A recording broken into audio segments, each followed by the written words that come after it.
ขอถวายความนอบน้อมแด่พระบรมศาสดาอรหันตสัมมาสัมพุทธเจ้าพร้อมด้วยพระสัทธรรม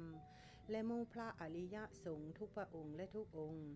ขอน้อมนมัสการไปยังท่านพระอาจารย์ใหญ่พระมหาสมปองมุทิโต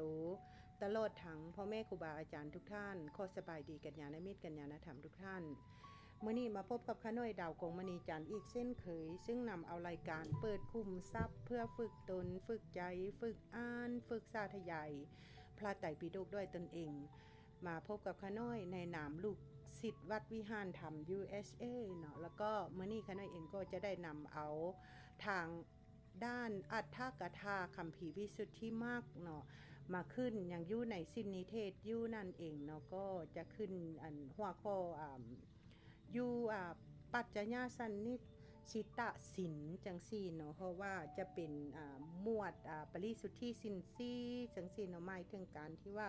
สำรวมระวังการใส่ซอยปัจจัยซี่บ่อีหยังประมาณนั้นเนาะแล้วก็ต่างๆเนาะในการที่อยู่ไหนนี่เนาะฉะนั้นข้าน้อยเองก็เมื่อนี้ก็จะได้นำทางด้านอัฏฐกถาหันมาสาธยายโต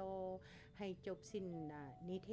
ศที่1เลยนั่นเองเนาะเพราะว่าอย่างทางด้านอัฏฐกถาคัมภีร์วิสุทธิมรรคฉบับภาษาไทยเนาะมหาจุฬาลงกรณ์เนาะข้าน้อยเพิ่งได้มาไม่ปีนี้เองเนาะฉะนั้นจะมีอยู่2ภาคนั่นเองเนาะก็จะมีภาค1กับภาค2จังซี่เนาะฉะนั้นก็มื้อนี้ข้าน้อยเองก็จะขอโอกาสไปอย่างท่านพระอาจารย์ใหญ่พระมหาสมปองมุทิโตตลอดทั้งพ่อแม่ครูบาอาจารย์ทุกท่านแล้วก็กัญญาณมิตรกัญญาณธรรมทุกท่านถ้าว่าข้าน้อยเองได้นำเอาอัฏฐกถาคัมภีร์วิสุทธิมรรคมาเปิดอ่านสาธยายผิดพลาดประการใดข้าน้อยเองก็ต้องขอขมากรรมไว้ในณที่นี่เนาะเพราะว่าเป็นครั้งแรกที่ข้าน้อยเองก็ได้มีโอกาสได้อัฏฐกถาฉบับภาษาไทยนี่มาศึกษาแล้วก็มาเปิดอ่านแบบเพื่อเป็นการฝึกตนจังซี่เนาะเพราะว่าข้าน้อยเองก็อยากเป็นผู้นึงที่งอกงามในพุทธศาสนาแล้วก็อยาก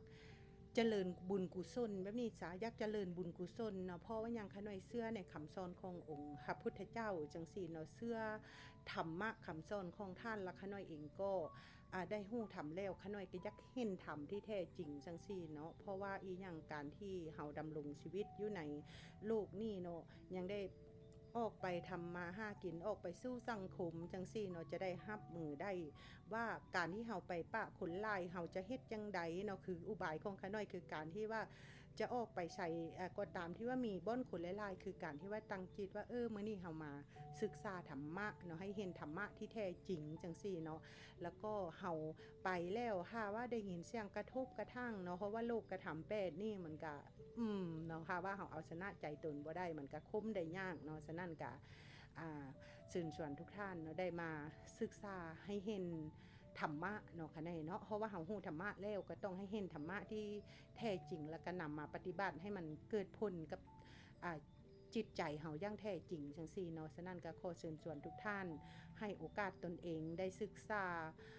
พระไตรปิฎกศึกษาพุทธศาสนาขององค์พระพุทธเจ้าอย่างแท้จริงนั่นเองเนาะเพราะว่าเฮา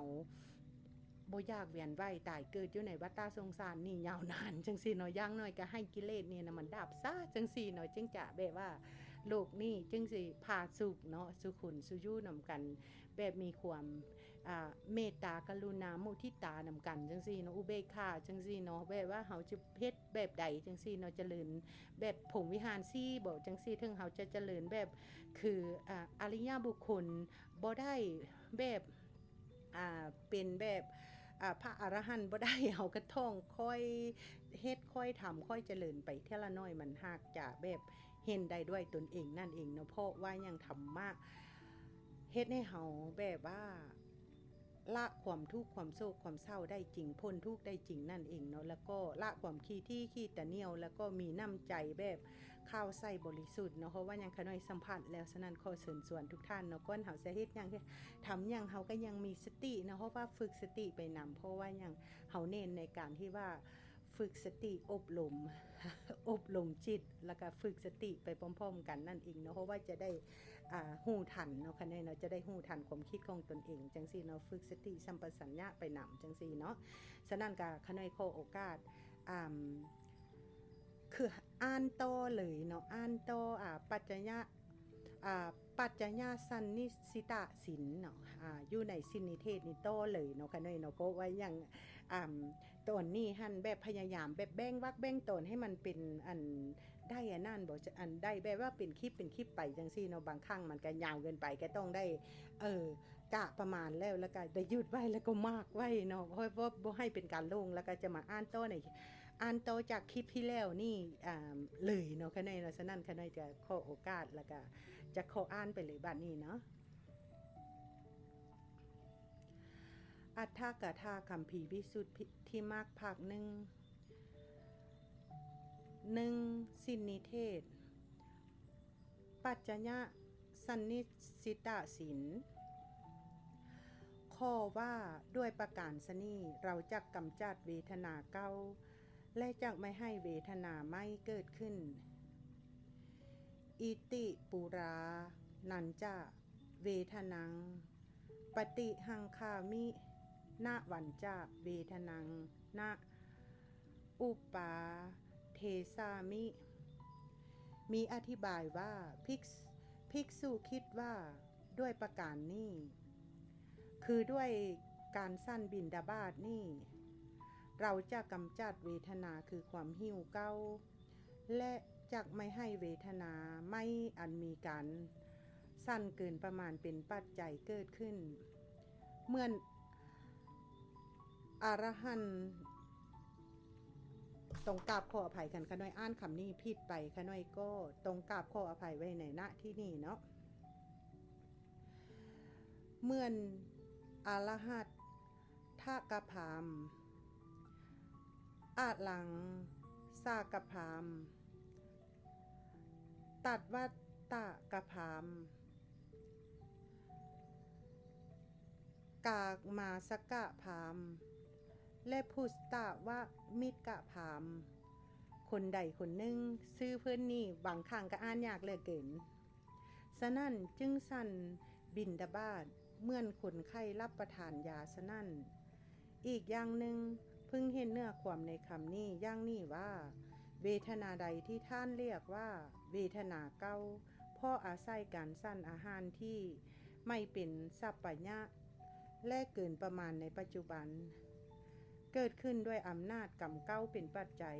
เราเมื่อจะกำจัดปัจจัยแห่งเวทนาเก้านั่นให้พินาศไปด้วยการสั่นอาหารที่เป็นสัพพยะและโภประมาณชื่อว่า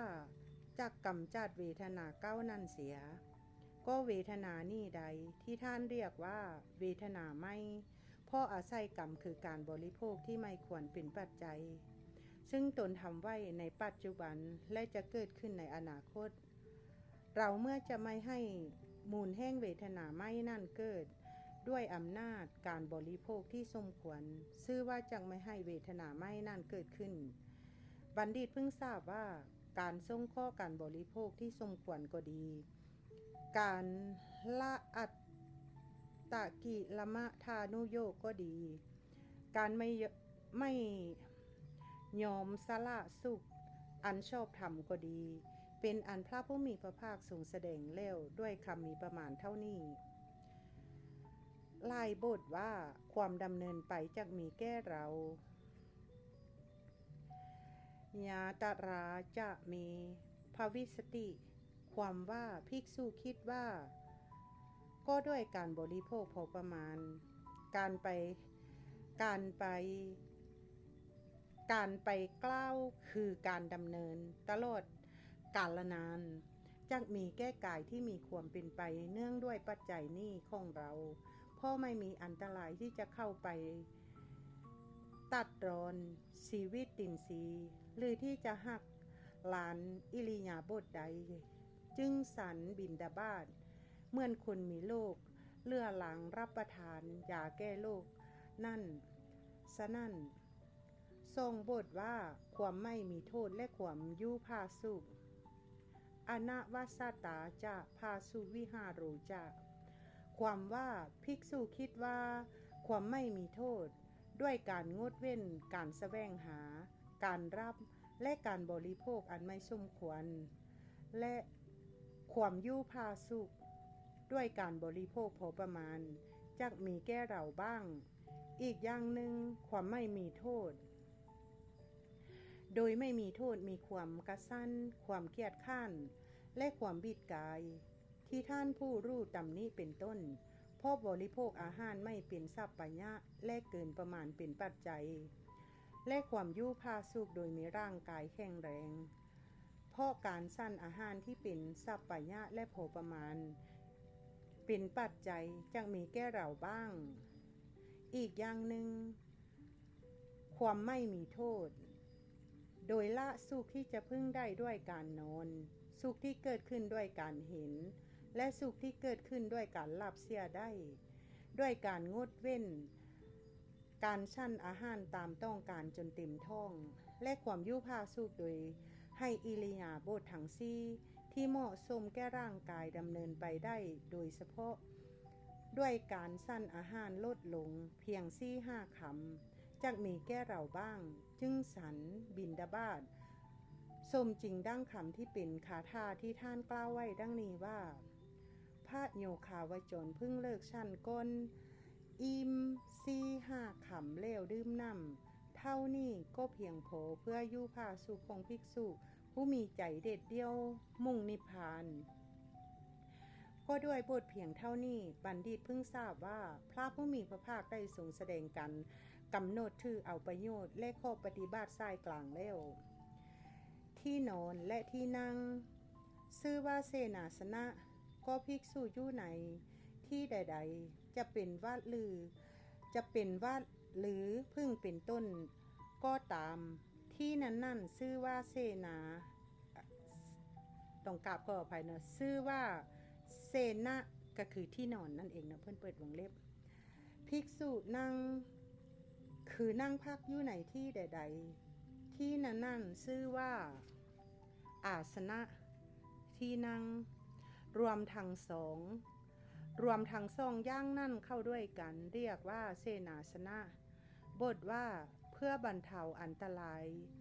คือฤดูและเพื่อความยินดียิ่งในการลีกเล่นอุตุปริสยวิโนทนะปฏิสัลลานาสันรานารามัตถังความว่าฤดูนั่นเองชื่อว่าอุตุปริสยะเพราะมีความหมายว่าเบียดเบียนเพื่อบรรเทาอันตรายคือฤดูและเพื่อความยินดียิ่งในการลีกเล่นอยู่มีอธิบายว่าเพื่อบรรเทาฤดูที่ไม่เป็นสัพพยะซึ่งทำความป่วยไข้ให้แก่สรีระและความฟุ้งซ่านแห่งจิตที่จำเป็นต้องบรรเทาเสียด้วยการใส่เสนาสนะและเพื่อสุขอันเกิดแต่ความเป็นผู้อยู่ตามลำพังการบรรเทาอันตรายคือฤดูพระผู้มีพระภาคตรัสไว้ด้วยพระบาลีว่าเพื่อกำจัดความหนาวสีตัสสะปฏิคาตายะเป็นต้นเท่านั้นก็จริงถึงอย่างนั้นบัณฑิตเพิ่งทราบว่าพระผู้มีพระภาคได้ตรัสพระดำรัสนี้ไว้แม้ในที่นี้โดยทรงมุ่งหมายถึงการบรรเทาอันตรายคือฤดูที่แน่นอนเหมือนคำที่กล่าวไว้ในการใช้จีวรว่าการปกปิดอวัยวะที่ยังความละอายให้กำเริบเป็นประโยชน์ที่แน่นอนประโยชน์นอกนี้ย่อมมีได้ในบางครั้งคราวฉะนั้นอีกอย่างหนึ่งฤดูมีประการดังกล่าวนี้ก็เป็นฤดูนั่นเองส่วนอันตรายมี2 ประการคือ 1. อันตรายปรากฏ 2. อันตรายที่ไม่ปรากฏในอันตราย2 ประการนั่นที่ชื่อว่าอันตรายปรากฏได้แก่ราชสีห์และเสือโคร่งเป็นต้นที่ชื่อว่าอันตรายไม่ปรากฏได้แก่ราคะและโทสะเป็นต้นอันตรายเล่าใดไม่ทำอาพาธให้อันตรายเล่าใดไม่ทำอาพาธให้ อาพาธต้องกลับขอไปลงไปอ่านอาพานอีกเนาะอ่านถึกแล้วอาพาธให้พ่อไม่คุ้มครองและพ่อเห็นรูปที่ไม่เป็นทรัพย์ไปยะเป็นต้นในเสนาสนะที่ได้รับคุ้มครองใดภิกษุทราบเสนาสนะนั้นอย่างนี้แล้วพิจารณาใส่สอยบัณฑิตเพิ่งทราบว่าซื้อว่าพิจารณาโดยแยบขายแล้วใส่ซอยเสนาสนะเพื่อบรรเทาอันตรายคือละดูในคำนี้ว่าคิลานะปัจจัยเพศบริขารคิลานะปัจจยะเพศัสสะปริคารังบัณฑิตเพิ่งทราบวินิจฉัยดังต่อไปนี้เพศัสชื่อว่าปัจจัยเพราะมีความหมายว่าเป็นไปต่อต้านโรคหมายความว่าเพราะมีความหมายว่าถึงความเป็นข้าศึกต่อโรคคำนี้ว่าปัจจัยปัจจโยเป็นชื่อของเภสัชชนิดใดชนิดหนึ่งซึ่งเป็นที่สบายชื่อว่าเภสัชเพราะเป็นการงานของหมอเหตุเป็นยาที่หมอนั่นอนุญาตไว้เภสัชคือปัจจัยสำหรับแก้ไขชื่อว่าคิลานะปัจจัยเภสัชอธิบายว่าการงานของหมอชนิดใดชนิดหนึ่งซึ่งเป็นที่สบายแก้คนไข้เส้นน้ำมันน้ำผึ้งและน้ำอ้อยเป็นต้นก็เครื่องร่วมกันพระผู้มีพระภาคตรัสเรียกบริขารในพระบาลีว่านครเป็นนครที่เข้าร่วมกันดีแล้วด้วยเครื่องป้องกันนคร7สั้นเป็นต้นเครื่องประดับพระผู้มีพระภาคตรัสเรียกบริขารในพระบาลีว่าระทะหรือว่ารถนั่นเองนะอริยมรรคมีสิ้นเป็นเครื่องประดับมีฌานเป็นเพลามีความเพียรเป็นโล่เป็นต้นปัจจัยเครื่องเลี้ยงชีวิตพระผู้มีพระภาคตรัสเรียกบริขารในพระบาลีว่าปัจจัยเครื่องเลี้ยงชีวิตเล่านี่ย่างใดย่างหนึ่งอันบรรเทาอันบรรพชิตพึ่งนำมาใช้สร้อยโดยชอบเป็นต้นได้ในบทนี้ว่าคิลานะปัจจยะเพสัสสะปริคารังควรทางปัจจัยเครื่องเลี้ยงชีวิตทางเครื่องล่มกันจริงอยู่คิลานะปัจจัยเพศนั่นชื่อว่าเป็นบริวารชีวิตก็ได้ชื่อว่าเป็นปัจจัยเครื่องเลี้ยงชีวิตก็ได้เพราะไม่ให้ช่องแก้อาพาธที่จะทำลายชีวิตให้พินาศเกิดขึ้นแล้วรักษาไว้ชื่อว่าปัจจัยเครื่องเลี้ยงชีวิตเพราะเป็นเหตุให้ชีวิตดำเนินไปได้นานเพราะเหตุนั้นคิลานะปัจจัยเพศัชนั่นพระผู้มีพระภาคจึงตรัสเรียกบริขารคิลานะปัจจัยเพศัชนั่นและเป็นบริขารด้วยประการชนีเพราะเหตุนั้นจึงชื่อว่าคิลานะปัจจัยเพศัชบริขารคือเพศัชเป็นไปต่อต้านโรคของคนไข้และเป็นเครื่องค้ำจุนชีวิตซึ่งคิลานะปัจจัยเพศัชบริขารนั่นอธิบายว่าซึ่งปัจจัยเครื่องเลี้ยงชีวิตมีน้ำมันน้ำผึ้งและน้ำอ้อยเป็นต้นชนิดใดชนิดหนึ่งซึ่งเป็นที่สบายที่พระผู้มีพระภาคทรงอนุญาตไว้แก้หมอบทว่าเกิดขึ้นแล้วอุปปันนานังได้แก้เกิดแล้วคือเป็นแล้วได้แก้บังเกิดแล้วในบทนี้ว่าอาพาธตั้งชนิดเวยาพาธิกานังบัณฑิตเพิ่งทราบวินิจฉัยดังต่อไปนี้ความกำเริบแห่งธาตุชื่อว่าอาพาธตั้งชนิดส่วนโรคมีโรคเรื่อนฝีและต้มเป็นต้นที่มีความกำเริบแห่งธาตุนั่นเป็นสมุฏฐานชื่อว่าเวยาพาธิกะเพราะเกิดจากอาพาธตั้งชนิดบทว่าเวทนาทั้งหลายเวทนานังความว่าทุกขเวทนาคือเวทนาที่เป็นอกุศล วิบากซึ่งเวทนาอันเกิดจากอาพาธตั้งสนิทเล่านั่นบทว่าเพื่อความไม่มีทุกข์เป็นอย่างยิ่งอัพพยาปัจฉะปรมตายะความว่าเพื่อความหมดทุกข์เป็นอย่างยิ่งอธิบายว่าเพียงละทุกข์นั่นได้ทั้งหมดสิ่งที่มีการพิจารณาโดยแยบขายแล้วบริโภคปัจจัยเป็นลักษณะนี้บัณฑิตเพิ่งทราบโดยสังเขปว่าปัจจยสันนิสิตสินด้วยประการชนีส่วนอัตถะของคำในคำนี้ว่าปัจจยสันนิสิตสี่หลังบัณฑิตเพิ่งทราบดังต่อไปนี้ก็เครื่องอาศัยมีจีวรเป็นต้นท่านเรียกว่าปัจจัยพ่อเป็นที่อิงคืออาศัยเลี้ยวไส้สอยเป็นไปคือดำเนินไปแห่งสัตว์ทั้งหลายสิ่งที่อาศัยปัจจัยเล่านั่นเพราะเหตุนั่นสิ่งนั่นจึงชื่อว่าปัจจยสันนิสิตสินจตุปาริสุทธิสัมปาทนาวิธีในสิ้นสี่ประการนี่ดังว่ามานี่ปาติโมกขสังวรปาติโมกขสังวโรอันบุคคลพึงให้ถึงพร้อมด้วยศรัทธาจริงอยู่ปาติโมกขสังวรนั่นชื่อว่ามีศรัทธาเป็นเหตุให้สำเร็จศรัทธาสาธโนเพราะการทรงบัญญัติสิกขาบทเป็นไปล่วงวิสัยของพระสาวกก็ในข้อนี้มีการทรงห้ามการทูลขอให้ทรงบัญญัติสิกขาบทเป็นตัวอย่างเพราะเหตุนั่นปาติโมกขสังวรสิ้นนั่นภิกษุผู้สมาทานสิกขาบทตามที่ทรงบัญญัติไว้ยังไม่มีส่วนเหลือด้วยศรัทธาแล้วไม่ทำความเยื่อใยแม้ในชีวิตเพิ่งให้ถึงพร้อมด้วยดีเถิดสมจริงดังพระดำรัสที่พระผู้มีพระภาคตรัสไว้ดังนี้ว่าเธอทั้งหลายผู้ตามรักษาศีลจงเป็นผู้มีศีล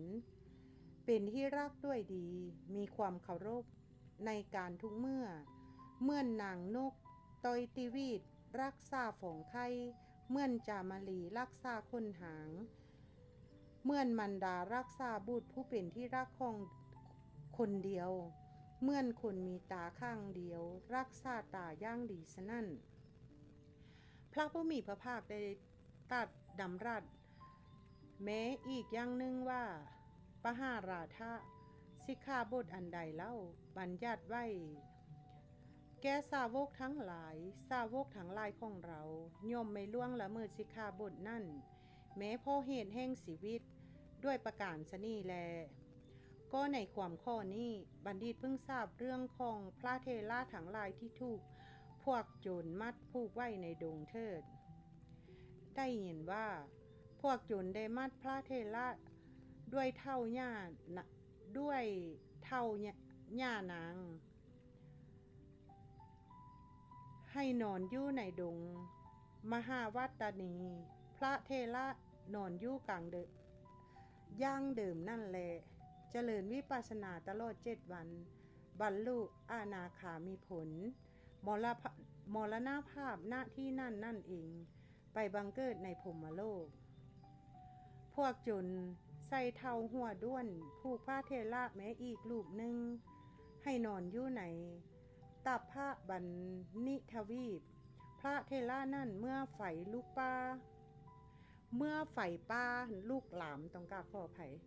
เมื่อไฟป้าลูกหลามมาถึงก็มีได้ตาเท่าวันเลยเริ่มตั้งแต่วิปัสสนาจนได้สำเร็จเป็นพระอรหันต์สม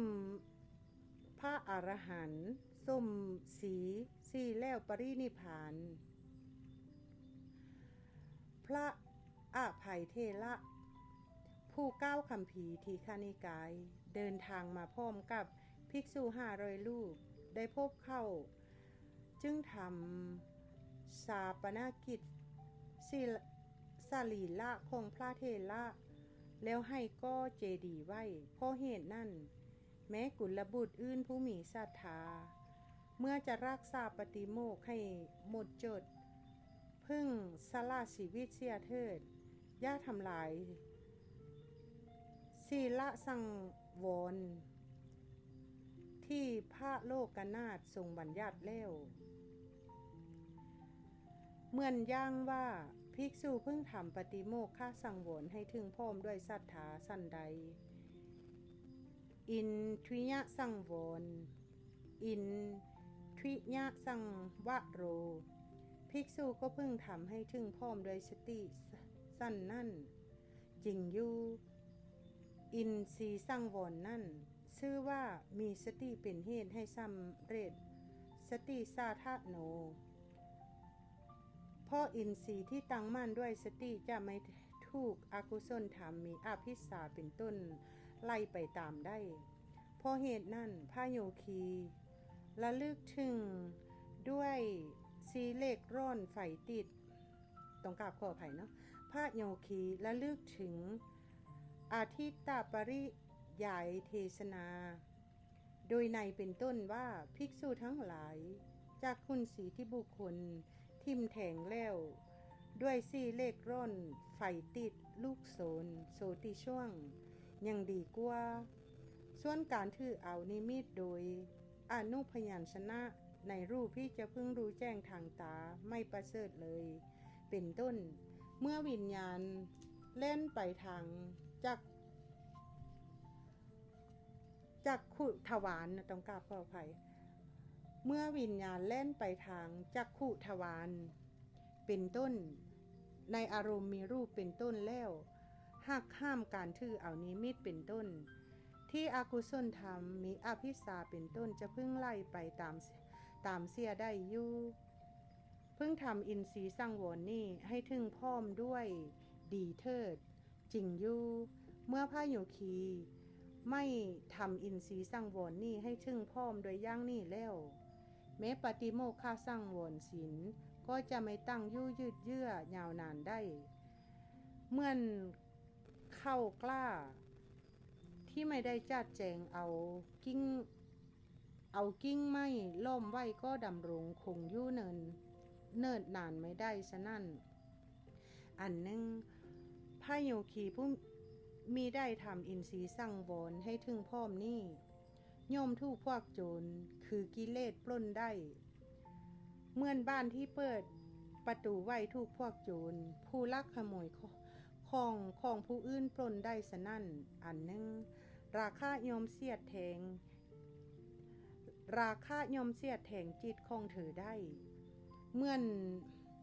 ฝนรั่วโรดเรือนที่มุงไม่ดีฉะนั้น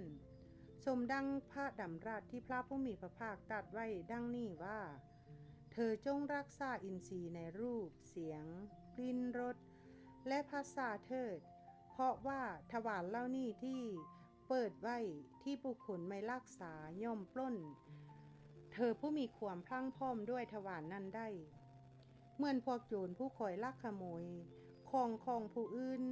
ปล้นบ้านที่บุคคลเปิดประตูและไม่รักษาได้ฉะนั้นฝนย่อมรั่วโลดเรือนที่มุงไม่ดีได้สั่นใดราคะย่อมรั่วโลดจิตที่ไม่ได้อบรมได้สั่นนั่นก็เมื่อภิกษุทำอินทรีย์สังวรนั่นให้ถึงพร้อมแล้วแม้ปฏิโมกขสังวรสิ้นก็ดำรงอยู่ได้ยืดเยื้อยาวนานเหมือนข้าวกล้าที่มีกิ่งไม้อันบุคคลจัดแจงดีแล้วแวดล้อมไว้ดำรงอยู่ได้นานฉะนั้นอันหนึ่งภิกษุผู้ทำอินทรีย์สังวรให้ถึงพร้อมนี้ย่อมไม่ถูกพวกโจรคือกิเลสปล้นได้เหมือนบ้านที่ปิดประตู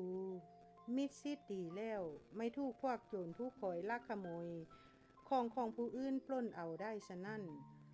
และราคะย่อมไม่เสียดแทงจิตของเธอเหมือนฝนไม่รั่วโรดเรือนที่มุงดีแล้วฉะนั้นสมดังพระดำรัสที่พระผู้มีพระภาคตรัสไว้ดังนี้ว่าเธอจงรักษาอินทรีย์ในรูปเสียงกลิ่นรสและภาษาเถิดเพราะว่าท ถวารเล่านี่อันบุคคลปิดระวังดีแล้วย่อมปิดระวังดีแล้วย่อมปล้นเธอผู้มีความพลั่งพร้อมด้วยถวารนั่นไม่ได้เหมือนพวกโจรผู้ลักขโมยของผู้อื่นปล้นบ้านที่บุคคลปิดประตูและระแวดระวังดีแล้วไม่ได้ฉะนั้นฝนย่อมรั่วรดเรือนที่มุงดีแล้วไม่ได้ชั้นใดราคาย่อมรัวรดจิตที่อบรมดีแล้วไม่ได้ฉะนั้นก็นี่เป็นเทศนาอันอุคกิจย่างยิ่งธรรมดาจิตนี่เป็นธรรมชาติเปลี่ยนไปได้ย่างรวดเร็วเพราะเหตุนั้นภิกษุพึงบรรเทาราคะที่เกิดขึ้นโดยมนสิการถึงอสุภกรรมฐานแล้วทำอินทรีย์สังวรให้ถึงพร้อมเหมือนพระวังคีสะเทระผู้บวชไม่นานได้ยินว่าเมื่อพระเทระผู้บวชยังไม่นานเที่ยวบิณฑบาตอยู่เกิดราคะขึ้นเพราะเห็นหญิงคนหนึ่งลำดับนั้นท่านจึงเรียนพระอานนท์เทระว่าท่านผู้เป็นสาวกของพระโคดมกระผมถูก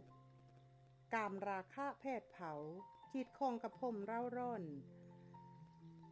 ดังกระผมจะขอโอกาสขอท่านโปรดอนุเคราะห์ช่วยบอกเหตุที่ดับราคะได้ให้ด้วยพระเถระกล่าวว่าจิตของท่านเดาร้อน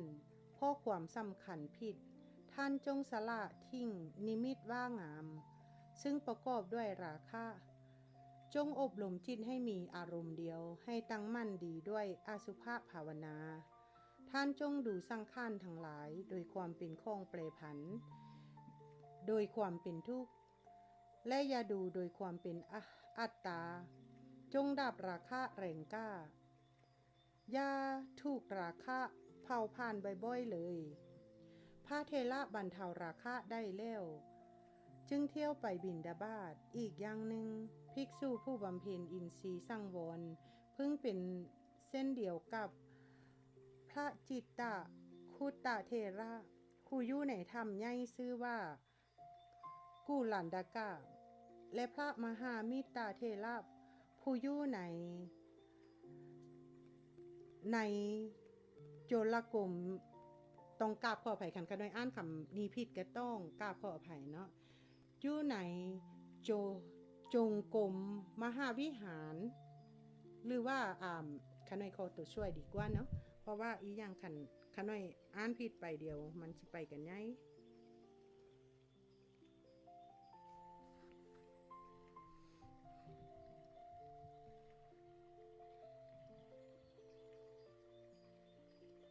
เรียนรู้ไปด้วย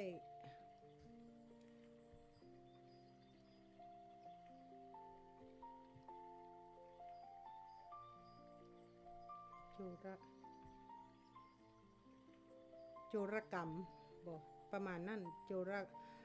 รกรรมมหาวิหารประมาณนั้นเนาะขันกันหน่อยอ่านบอกผิดเนาะมหาวิหาร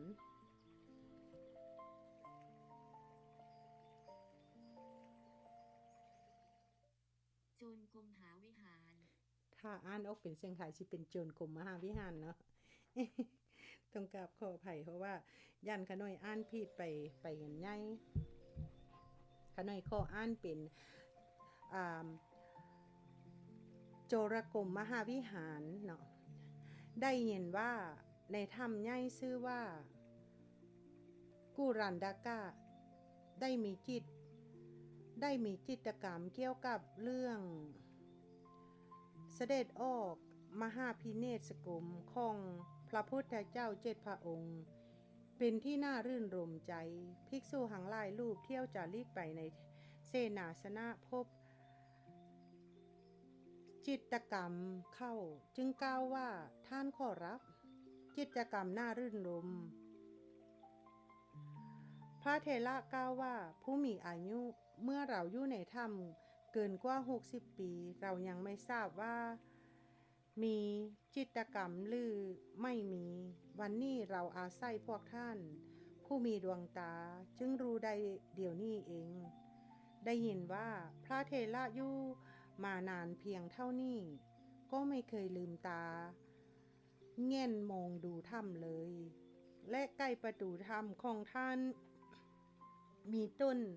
กากระถิ่งอยู่ต้นหนึ่ง แม้แต่ไม่กากระถิ่งต้นนั่นพระเทระก็ไม่เคยแง่นขึ้นมองดูข้างบนเลย ทุกๆปี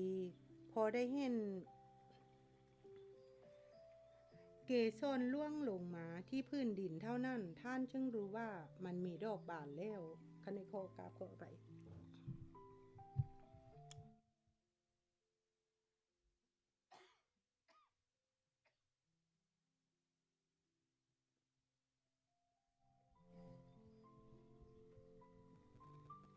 คันมีช่างไอช่างจามออกไปก็ต้องกราบขอไผ่เนาะ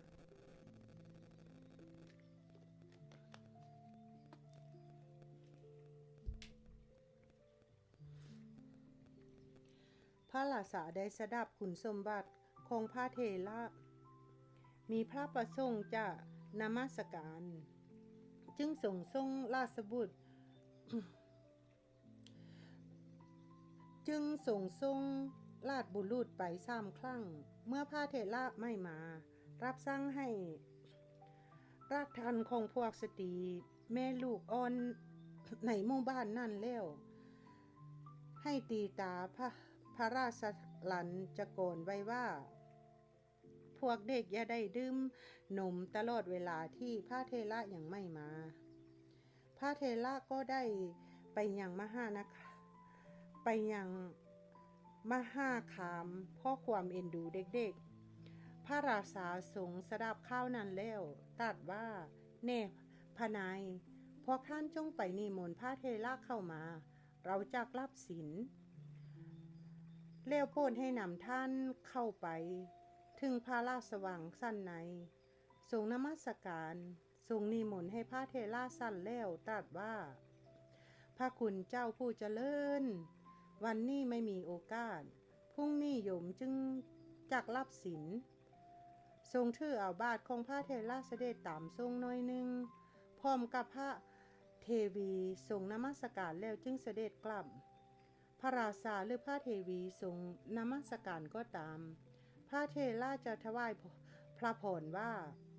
ขอบมหาบพิตรจงทรงพระเกษมสำราญเถิด7 วันผ่านไปโดยทำนองนี้ภิกษุทั้งหลายพากันเรียนถามท่านว่าท่านผู้เจริญเพราะเหตุไร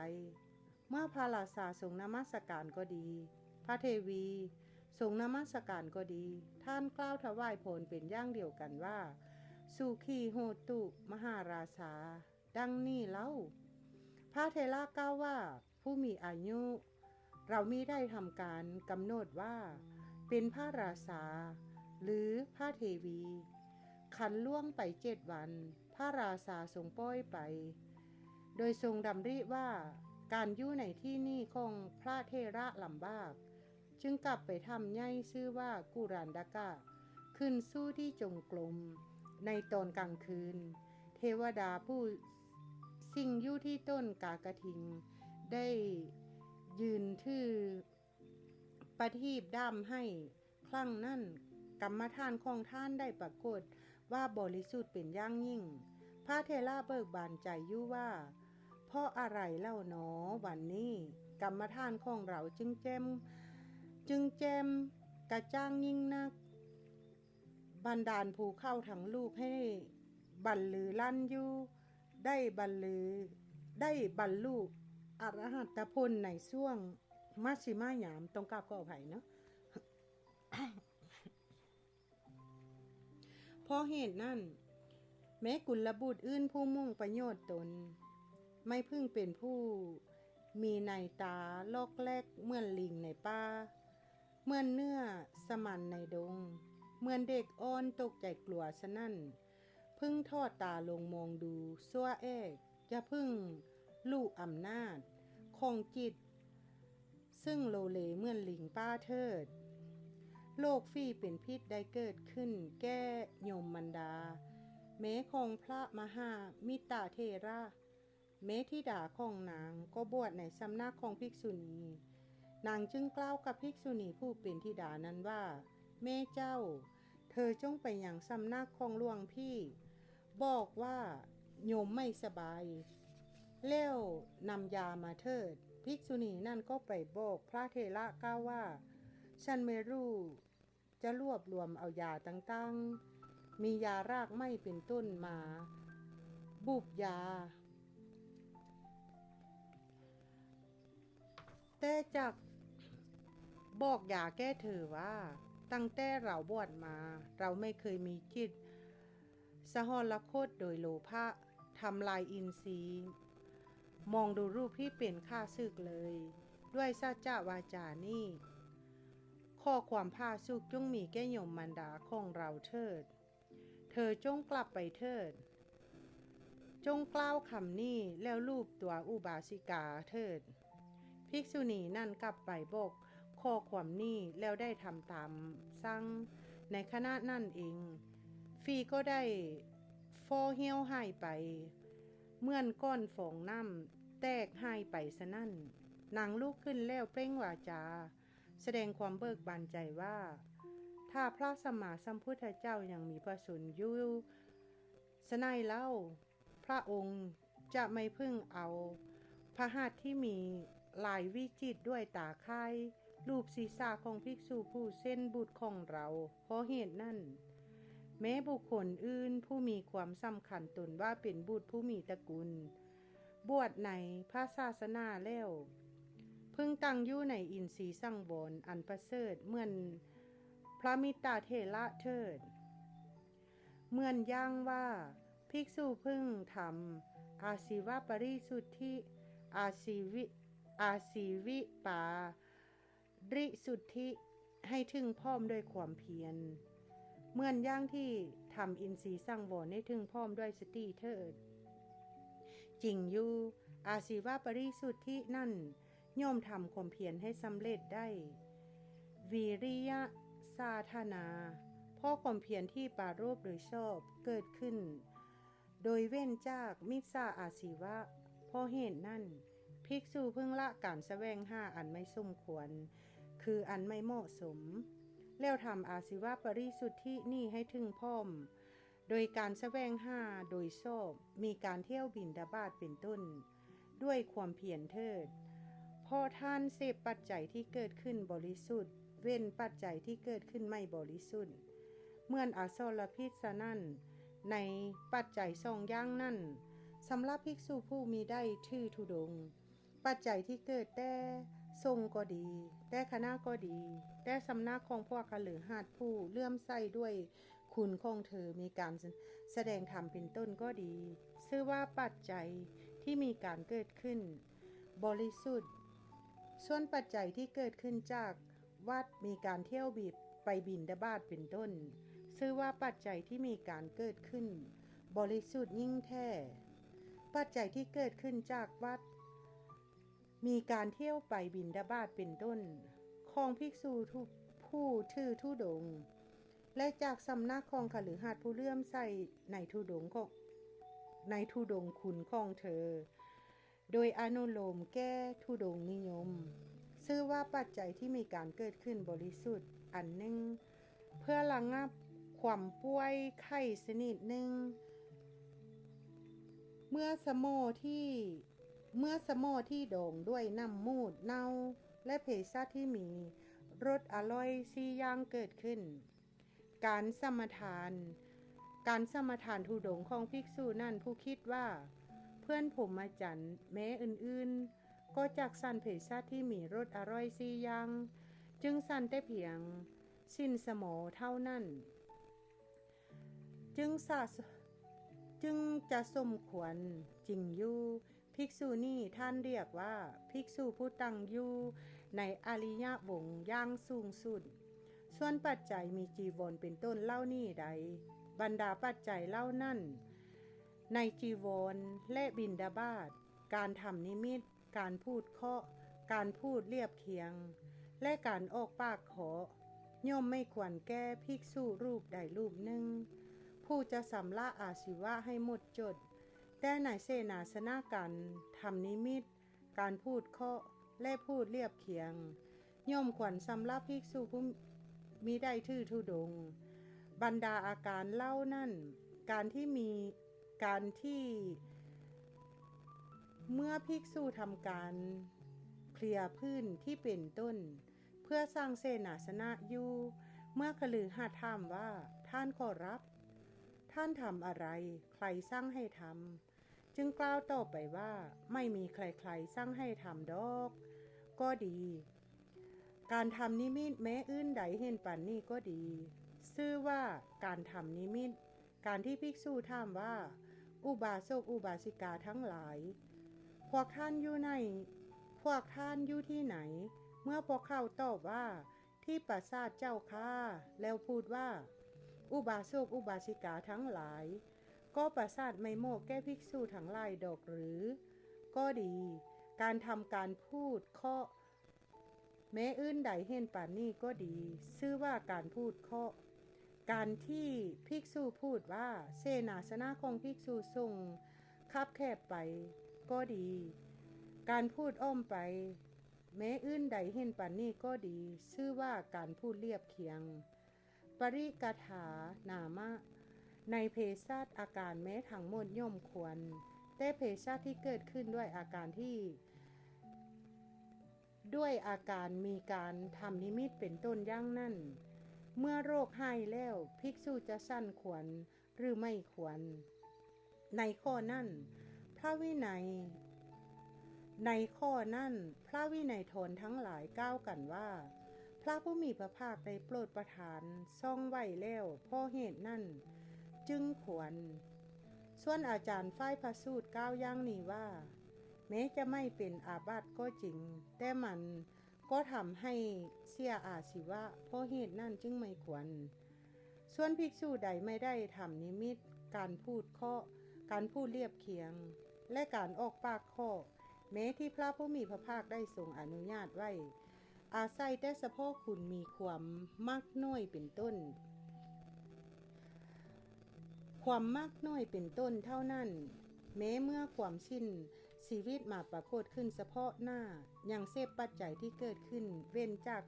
อาการมีการพูดเคาะเป็นต้นอย่างเด็ดเดียวภิกษุนี้ท่านเรียกว่าผู้ประพฤติธรรมเป็นเครื่องคลัดเกลาเป็นอย่างยิ่งเหมือนพระสารีบุตรเถระฉะนั้นได้ยินว่าสมัยหนึ่งท่านพระสารีบุตรผู้มีอายุนั่นเมื่อจะเพิ่มพูนปริเวกจึงอยู่ในป่าแห่งหนึ่งร่วมกับพระมหาโมคคัลลานะเถระคันเวลาหนึ่งอาพาธเพราะลมในท้องเกิดขึ้นก็ให้เกิดทุกข์อย่างหนักแก่ท่านในตอนเย็นพระมหาโมคคัลลานะเถระไปยังที่อุปถากของพระสารีบุตรผู้มีอายุนั่นเห็นพระเถระจำวัดอยู่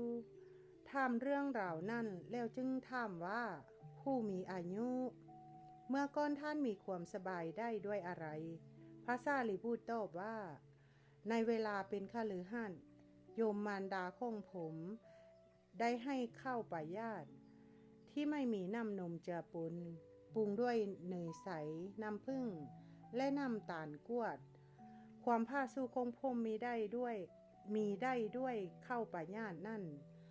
พระมหาโมคคัลลานะผู้มีอายุแม้นั่นกล่าวว่าสร้างเถิดผู้มีอายุถ้าบุญของผมหรือของท่านมีอยู่พรุ่งนี้เราก็คงจะได้แม้บ้างก็เทวดาผู้สิงอยู่บนต้นไม้ถ่ายที่จงกรมได้ยินการสนทนาปราศัยกันครั้งนี้ของพระเถระทั้งสองรูปนั่นจึงคิดว่า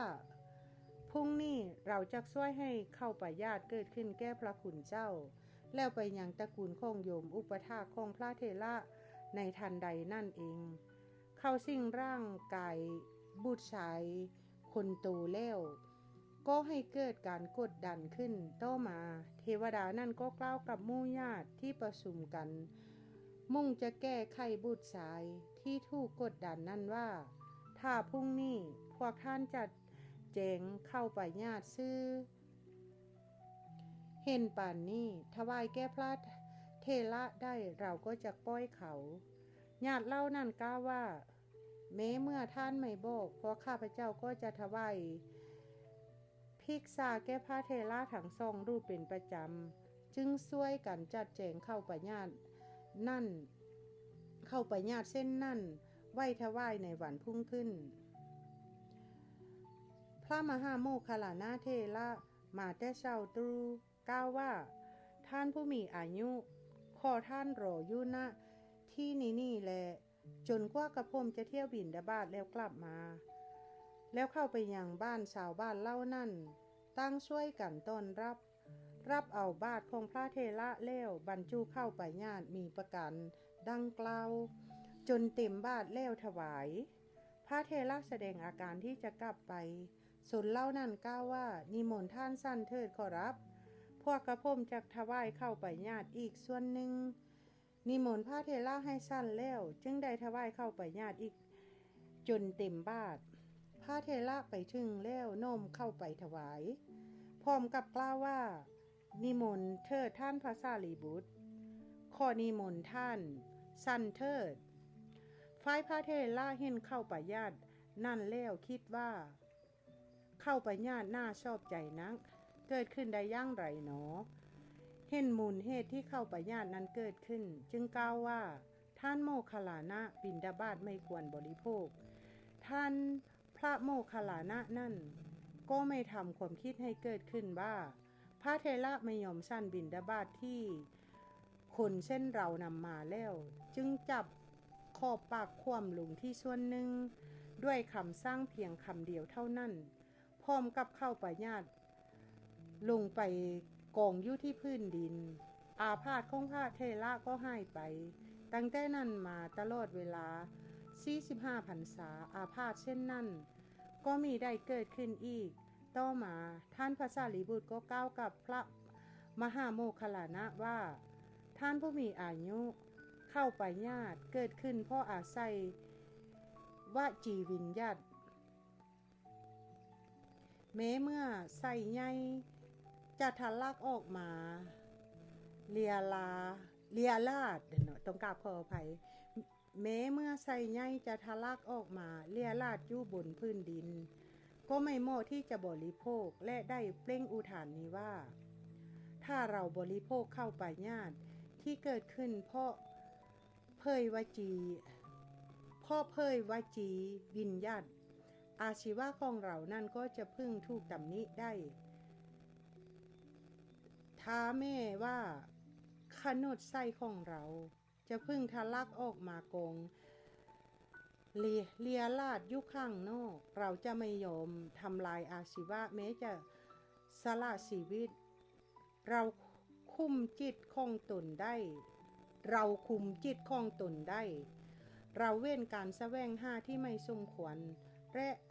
และเราจะไม่ทำการแสวงหาที่ไม่สมควรซึ่งพระพุทธเจ้าทรงรังเกียจก็ในข้อนี้ควรกล่าวเรื่องพระมหาติสสาเถระผู้ชั้น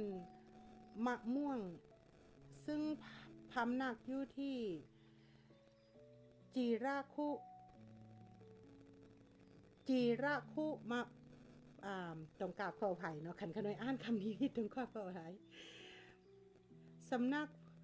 อยู่ที่จีระคุมพระวิหารนักโทษผู้บวชด้วยศรัทธาเห็นผลโดยประการต่าง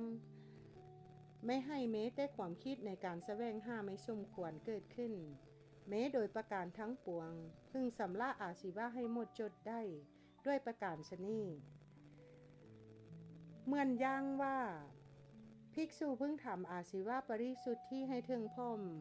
ได้ด้วยวิริยะชั้นใดปัจจยะสันนิสิตศีลปัจจยะสันนิสิตศีลังภิกษุก็พึงทำให้ถึงพร้อมด้วยปัญญาสนั่นความจริงปัจจยะสันนิสิตศีลนั่นชื่อว่ามีปัญญาเป็นเหตุให้สำเร็จปัญญาสาธนังเพราะบุคคลผู้มีปัญญาสามารถเห็นโทษและอานิสงส์ในปัจจัยได้ เพราะเหตุนั้นภิกษุผู้ละความติดใจในปัจจัยแล้วพิจารณาด้วยปัญญาตามวิธีที่กล่าวแล้วบริโภคปัจจัยที่เกิดขึ้นโดยชอบธรรมจึงให้ปัจจยสันนิสิตะสิ้นถึงพร้อมได้ในปัจจยสันนิสิตาสิ้นนั่นมีการพิจารณา2ประการคือ 1. พิจารณาในเวลาได้ปัจจัย 2. พิจารณาในเวลาบริโภคปัจจัยจริงอยู่แม้ในเวลาได้มาเมื่อภิกษุบริโภคปัจจัยมีจีวรเป็นต้นที่ตนพิจารณาด้วยอำนาจเป็นทาสหรือด้วยอำนาจเป็นของปฏิกูลแล้วเก็บไว้เลยเวลานั่นออกไปการบริโภคก็ไม่มีโทษเลยแม้แต่ในเวลาบริโภคในการพิจารณาเวลาบริโภคปัจจัยนั่นมีวินิจฉัยที่ทำข้อสันนิษฐานไว้ดังนี้ก็การบริโภคมี4ประการคือ 1. ไทยะบริโภคะการบริโภคของภิกษุผู้ทุศีล 2. อินะบริโภคะการไม่พิจารณาปัจจัยแล้วบริโภค 3. ทายาสะบริโภคเราต้องกราบขออภัยกันหน่อยเขาอ่านไหมเนาะ 1. ไทยะบริโภคการบริโภคของภิกษุผู้ทุศีล 2. อินะบริโภคการไม่พิจารณาปัจจัยแล้วบริโภค 3. ทายาสะบริโภคการบริโภคปัจจัยของพระเสขะ 4. สามีบริโภคการบริโภคของภาคีนาศพในการบริโภค4ประการนั้นการบริโภคของภิกษุผู้ทุศีลผู้นั่งบริโภคอยู่แม้ในท่ามกลางสงฆ์ชื่อว่าไทยะบริโภคเทยะปริโภโคนามะการไม่พิจารณาปัจจัยแล้วบริโภคของภิกษุผู้มีศีล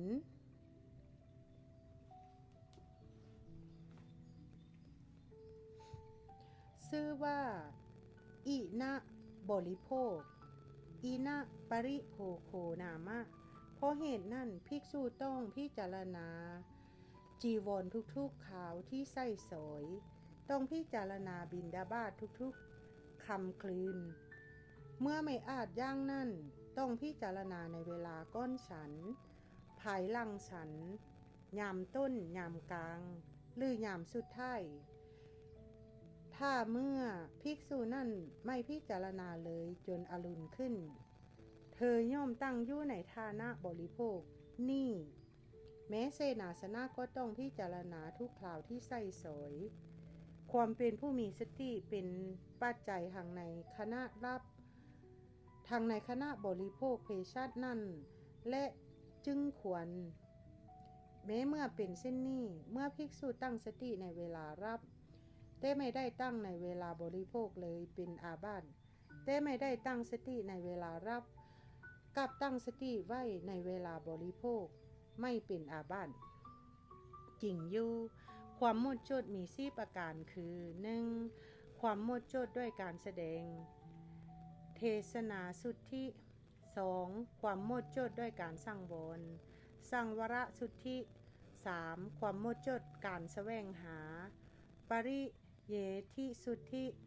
4. ความหมดจดด้วยการพิจารณาปัจจเวคขณะสุทธิในความหมดจด4ประการนั้นปฏิโมกขสังวรศีลชื่อว่าความหมดจดด้วยการแสดงจริงอยู่ปฏิโมกขสังวรศีลนั่นท่านเรียกว่าความหมดจดด้วยการแสดงเพราะความหมดจดได้ด้วยการแสดงอินทรีย์สังวรศีลชื่อว่าความหมดจดด้วยการสังวรจริงอยู่อินทรีย์สังวรศีลนั่นท่านเรียกว่าความหมดจดด้วยการสังวรเพราะหมดจดได้ด้วยความสำรวมโดยตั้งใจว่าเราจะไม่ทำอย่างนี้อีกเท่านั้น อาศิว่าปริสุทธิศีลชื่อว่าความหมดจดด้วยการแสวงหาจริงอยู่อาศิว่าปริสุทธิศีลนั่นท่านเรียกว่าความหมดจดด้วยการแสวงหาพอหมดจดได้ด้วยการแสวงหาของภิกษุผู้ละการแสวงหาไม่ควรให้ปัจจัยเกิดขึ้นโดยชอบธรรมปัจจยสันนิสิตาศีลชื่อว่าความหมดจดด้วยการพิจารณาจริงอยู่ปัจจยสันนิสิตาศีลนั่นท่านเรียกว่าความหมดจดด้วยการพิจารณาเพราะหมดจดได้ด้วยการพิจารณามีประการดังที่กล่าวแล้วเพราะเหตุนั้นข้าพเจ้าจึงกล่าวว่าแต่ไม่ได้ตั้งสติในเวลารับกับตั้งสติเวลาบริโภคไม่เป็นอาบัติการบริโภคปัจจัยของพระเสขาเจ็ดจำพวกชื่อว่าการบริโภคยังทายาทสะปริโภโคนามะเพราะว่าพระเสขะเหล่านั้นชื่อว่าเป็นบุตรของพระผู้มีพระภาคฉะนั้นท่านจึงเป็นทายาทแห่งปัจจัยที่เป็นของบิดาจงบริโภคปัจจัยเหล่านั้นได้ถามว่าก็พระเสขะเหล่านี้ยอมบริโภคปัจจัยของพระผู้มีพระภาคหรือของคฤหัสถ์ตอบว่าแม้ปัจจัยที่คฤหัสถ์ถวายก็ชื่อว่าเป็นของพระผู้มีพระภาคเพราะเป็นปัจจัยที่พระองค์ได้ทรงอนุญาตไว้เพราะเหตุนั้นพระเสขะเหล่านั้นบัณฑิตเพิ่งทราบว่าบริโภคปัจจัยของพระผู้มีพระภาคก็ในความข้อนี้ที่ธรรมทายาทสูตรเป็นเครื่องสาธกการบริโภคของพระขีณาสพชื่อว่าการบริโภคอย่างเจ้าของสามิปริโภโคนามะจริงอยู่พระขีณาสพเล่านั้นชื่อว่าเป็นเจ้าของบริโภคเพราะท่านล่วงความเป็นทาสแห่งตัณหาแล้วบรรดาการบริโภคเล่านี้การบริโภคย่างเจ้าของและการบริโภคย่างทายาทย่อมควรแก้บรรพชิตทั่วไปการบริโภคโดยความเป็นหนี้ย่อมไม่ควรในการบริโภคย่างขโมยไม่มีคำที่จะต้องก้าวถึงเลย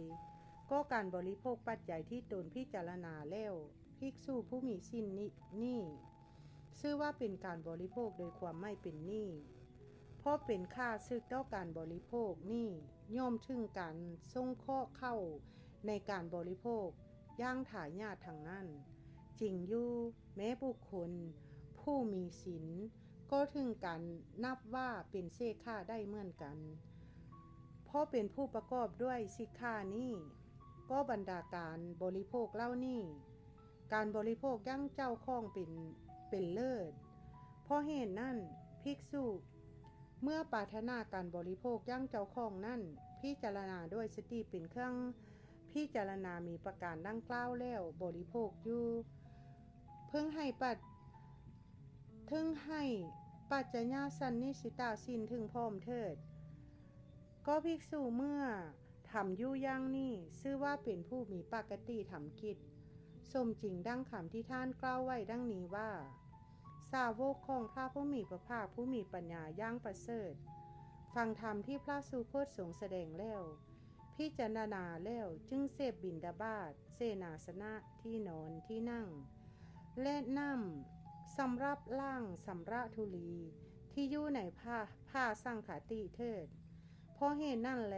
ภิกษุจึงเป็นผู้ไม่ติดอยู่ในธรรมทั้งหลายเล่านี่คือ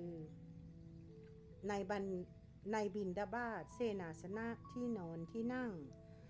และน้ำสำรับล่างสำระธุลีที่อยู่ในผ้าสังฆติ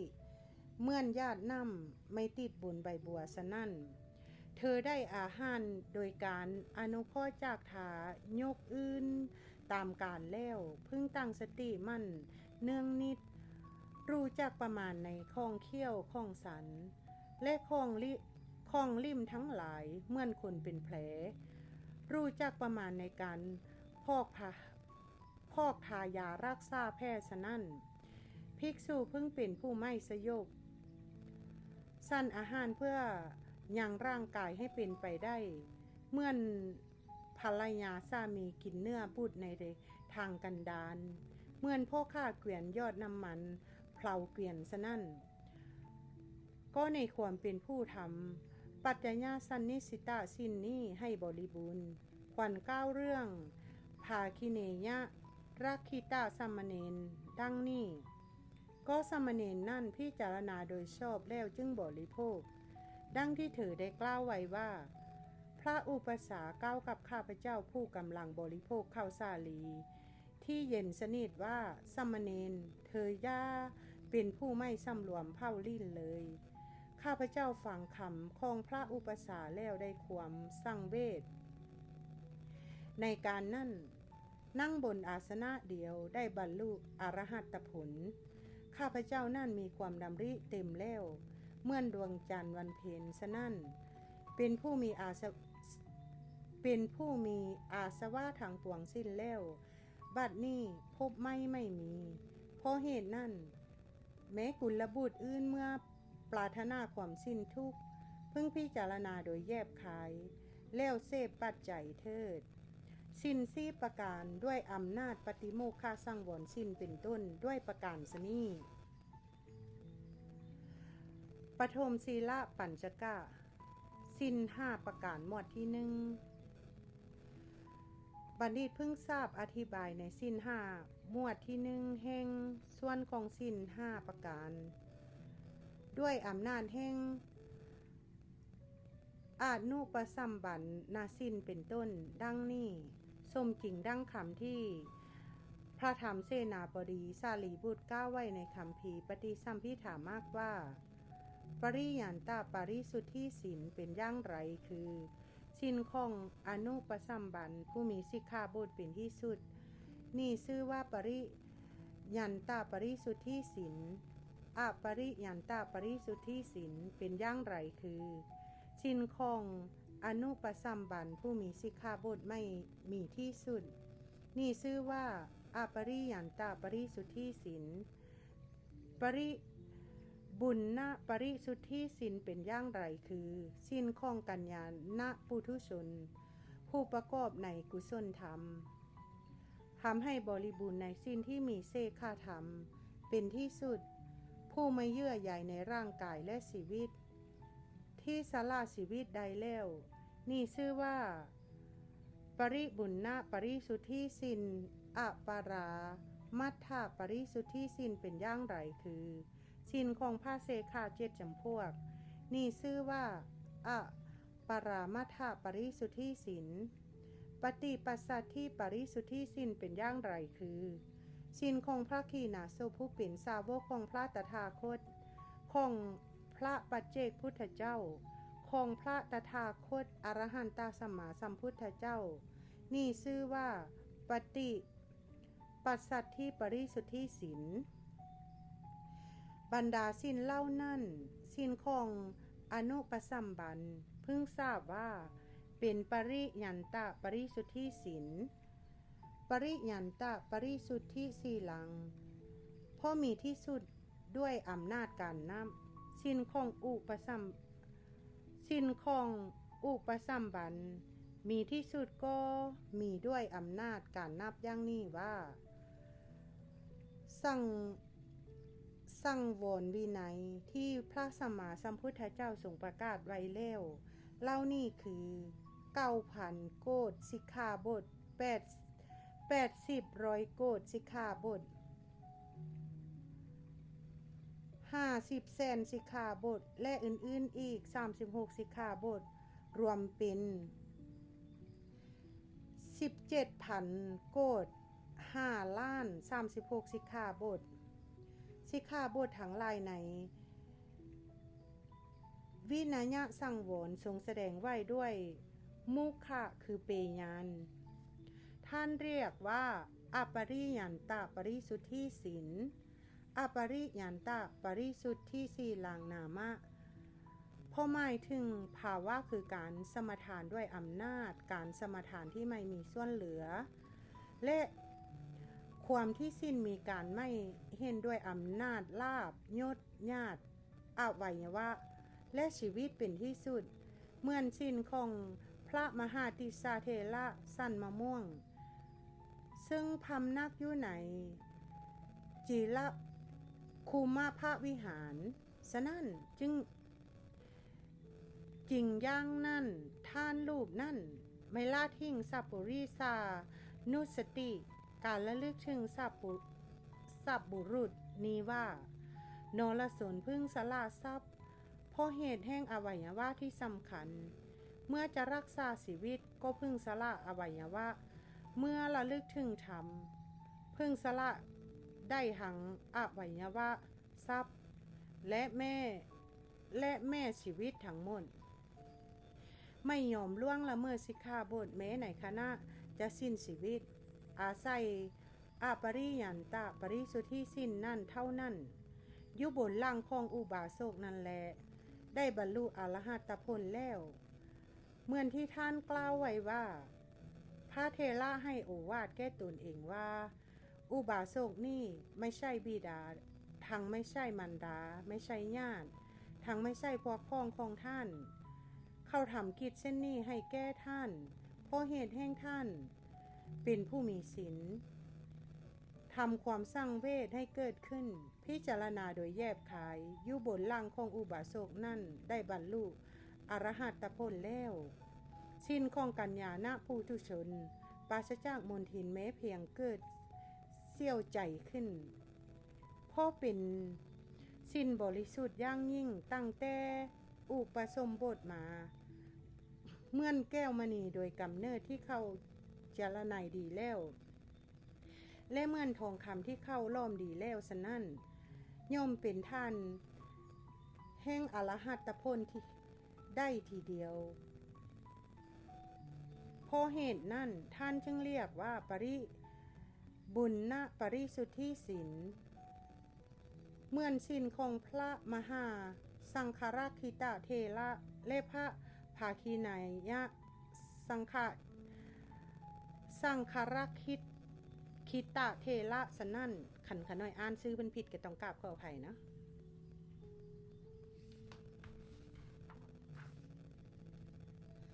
ได้ยินว่าภิกษุสงฆ์เรียนธรรมถึงการบรรลุโลกุตระธรรมกับพระมหาสังฆ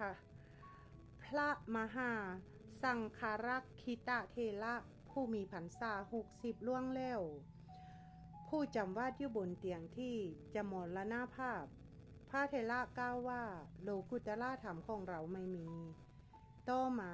ภิกษุนุ่มผู้อุปถากของท่านกราบเรียนว่าท่านขอรับพวกสาวบ้านที่อยู่ในที่ประมาณ12โยชน์โดยรอบประชุมกันด้วยคิดว่าท่านปรินิพพานแล้วเพราะท่านมรณภาพย่างปุถุชนความเดือดร้อนใจจักมีแก่มหาชนพระเถระกล่าวว่าผู้มีอายุฉันยังมิทันได้เริ่มตั้งวิปัสสนาด้วยหวังว่าจากโลเฝ้าพระผู้มีพระภาคเมตเตยะถ้าเส้นนั่นเธอจงช่วยให้ฉันนั่งลงแล้วทำโอกาสให้ฉันเถิดภิกษุนุ่มนั่นช่วยพระเถระให้นั่งลงแล้วก็ออกไปข้างนอกพระเถระได้บรรลุอรหัตผลพร้อมกับการออกไปของภิกษุนุ่มนั่นเองจึงได้ให้สัญญาณด้วยการดีดนิ้วมือทรงประชุมกันแล้วกราบเรียนว่าท่านผู้เจริญท่านเมื่อจะทำโลกุตระธรรมให้เกิดในคณะจวนจะมรณภาพเห็นป่านนี้ชื่อว่าได้ทำกิจที่ทำได้ยากพระเถระกล่าวว่าท่านผู้มีอายุทั้งหลายนี่มิใช่กิจที่จะทำได้ยากก็ฉันจะบอกกิจที่ทำได้ยากแก่พวกเธอว่าผู้มีอายุทั้งหลายตั้งแต่เวลาบวชมาฉันยังไม่พิจารณาเห็นกรรมที่ได้ทำแล้วด้วยความไม่รู้เพราะไม่มีสติเลยเป็นธรรมดาแม้พระเถระผู้เป็นหลานของท่านก็ได้บรรลุอรหัตผลอย่างนั้นเหมือนกันในเวลาได้50 พรรษาสนี่แลถ้าบุคคลมีสุตะน้อยทั้งไม่ตั้งมั่นในศีลบัณฑิตย่อมติเตือนเขาทั้งในด้านศีลและสุตะ ถ้าบุคคลแม้มีสุตตะน้อยแต่ตั้งมั่นดีในศีลบัณฑิตทั้งหลายย่อมสรรเสริญเข้าในด้านศีลสุตตะของเขาไม่สมบูรณ์ถ้าบุคคลแม้มีสุตตะมากแต่ไม่ตั้งมั่นในศีลบัณฑิตทั้งหลายย่อมตีเตือนเข้าในด้านศีลเพราะสุตตะของเขายังไม่สมบูรณ์ถ้าบุคคลมีสุตตะมาก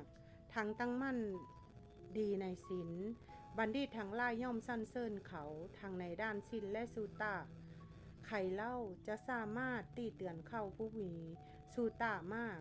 ทรงธรรมมีปัญญาเป็นพุทธสาวกผู้เป็นเหมือน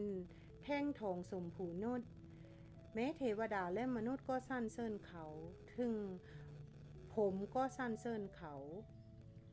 ส่วนศีลของพระเสขะบัณฑิตเพิ่งทราบว่าเป็นอัปรามัทธปริสุทธิศีลอัปรามัทธปริสุทธิสีลังเพราะไม่ถูกแตะต้องด้วยอำนาจทิฏฐิอีกอย่างหนึ่งสิ่งที่ไม่ถูกแตะต้องด้วยอำนาจจากข้าของพวกปุถุชนบัณฑิตก็เพิ่งทราบว่าเป็นอัปรามัทธปริสุทธิศีลเหมือนศีลของพระติสสาเถระผู้เป็นบุตรของกุดมพีสนั่นจริงอยู่ท่านผู้มีอายุนั่นประสงค์จะอาศัยศีลเห็นป่านนั่นดำรงอยู่ในอรหัตผลจึงกล่าวกับพวกศัตรูว่าเราทุบเท้าทั้งสองข้างสัญญากับท่านทั้งหลายไว้เราอึดอัดละอายความตายทั้งที่ยังมีราคะเราคันคิดอย่างนี้แล้วพิจารณาโดยแยบคายแล้วเมื่อถึงเวลาอรุณขึ้นก็ได้บรรลุอรหัตผลพระมหาเถระแม้รูปหนึ่งอาพาธหนักไม่อาจจะสั่นแม้แต่อาหารด้วยมือของตนเองได้จึงนอนเกือกกิ้งอยู่ที่อุจจาระและปัสสาวะของตนภิกษุนุ่มอีกรูปหนึ่งพบท่านเข้าจึงกราบเรียนว่าต้องกราบขออภัยชีวิตสังขารเป็นทุกข์จริงหนอพระมหาเถระจึงกล่าวกับเธอนั้นว่าผู้มีอายุเราตายลงในบัดเดียวนี่ก็จักได้สวรรค์สมบัติความสงสัยในเรื่องนี้ของเราไม่มี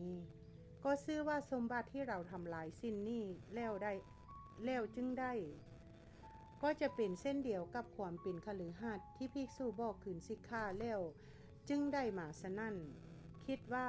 เราจะตายไปพร้อมกับสิ้นเท่านั้นนอนอยู่ตรงนั่นเองพิจารณาโลกนั่นแลบรรลุอรหัตผลแล้วพยากรณ์แก่ภิกษุสงฆ์ด้วยคาถาเหล่านี้ว่าเมื่อเราถูกพยาธิย่างใดย่างหนึ่งกระทบแล้วได้รับทุกข์หนักเพราะโรคแปรพันไปอยู่ร่างกายนี่สูบซีดลงย่างสับพลันดูดดอกไม้ที่เขาทิ้งไว้บนฟุ้นกลางแดดผันเหี่ยวแห้งไปซะนั่นร่างกายนี่ไม่น่าพอใจแต่พวกคนผ่านนึกเดาเอาว่าเป็นของน่าพอใจร่างกายนี่ไม่สะอาดแต่พวกคนผ่านเข้าใจกันว่าเป็นของสะอาดร่างกายนี่เต็มไปด้วยซากศพต่างๆแต่เป็นรูปร่างที่น่าพึงพอใจสำหรับคนไม่เห็นหน้าตำหนิกายอันเปื้อยเน่าอาดูลมีกลิ่นเหม็นไม่สะอาดมีอันต้องเจ็บไข้เป็นธรรมดานี่ซึ่งเป็นที่หมู่สัตว์ผู้ประมาทลงสยบอยู่ทำทางเข้าถึงสวรรค์ให้เสื่อมไปส่วนศีลของพระอรหันต์เป็นต้นอันบัณฑิตเพิ่งทราบว่าเป็นปฏิปัสสัทธิปริสุทธิศีลปฏิปัสสัทธิปริสุทธิเพราะเป็นศีลที่บริสุทธิ์ได้ด้วยอาการระงับกิเลสเป็นเครื่องกระวนกระวายทั้งปวงศีลมี5ประการด้วยอำนาจปริยันตปริสุทธิศีลเป็นต้นด้วยประการชนีทุติยศีลปัญจกะศีล5ประการหมวดที่2ในศีล5ประการหมวดที่2บัณฑิตเพิ่งทราบเนื้อความด้วยอำนาจกิจมีการละอกุศลธรรมมีปาณาติบาตเป็นต้นเป็นอาทิ สมจริงดั้งคำที่พระธรรมเสนาบดีสารีบุตรกล่าวไว้ในคัมภีร์ปฏิสัมภิธามากว่าศีล5ประการคือ 1. การละปาณาติบาตเป็นศีล 2. เวรมณีเป็นศีล 3. เจตนาเป็นศีล 4. สังวรเป็นศีล 5. อวีติกะมะความไม่ล่วงละเมิดเป็นศีล การละอทินนาทาน กาเมสุมิชฌาจาร มุสาวาท ปิสุณวาจา พรุสวาจา สัมภัปปะราปะ อภิชาพยาบาท มิจฉาทิฏฐิเป็นศีล เวรมณีเป็นศีล เจตนาเป็นศีล สังวรเป็นศีล อวิติกมะเป็นศีล การละกามฉันทะด้วยเนคขัมมะ การละพยาบาทด้วยความไม่พยาบาท การละทินมิทะด้วยอโลกสัญญา การละอุทธัจจะด้วยความไม่ฟุ้งซ่าน การละวิจิกิจฉาด้วยการกำหนดสภาวะธรรม การละอวิชชาด้วยญาณ การละอรหัตติด้วยความประโมท การละนิวรณ์ด้วยปฐมฌาน การละวิตกและวิจารด้วยทุติยฌาน การละปิติด้วยตติยฌาน การละสุขะและทุกข์ การละสุขและทุกข์ด้วยจตุตฌาน ขออ่านใหม่เนาะ การละสุขและทุกข์ด้วยจตุตฌาน การละรูปสัญญา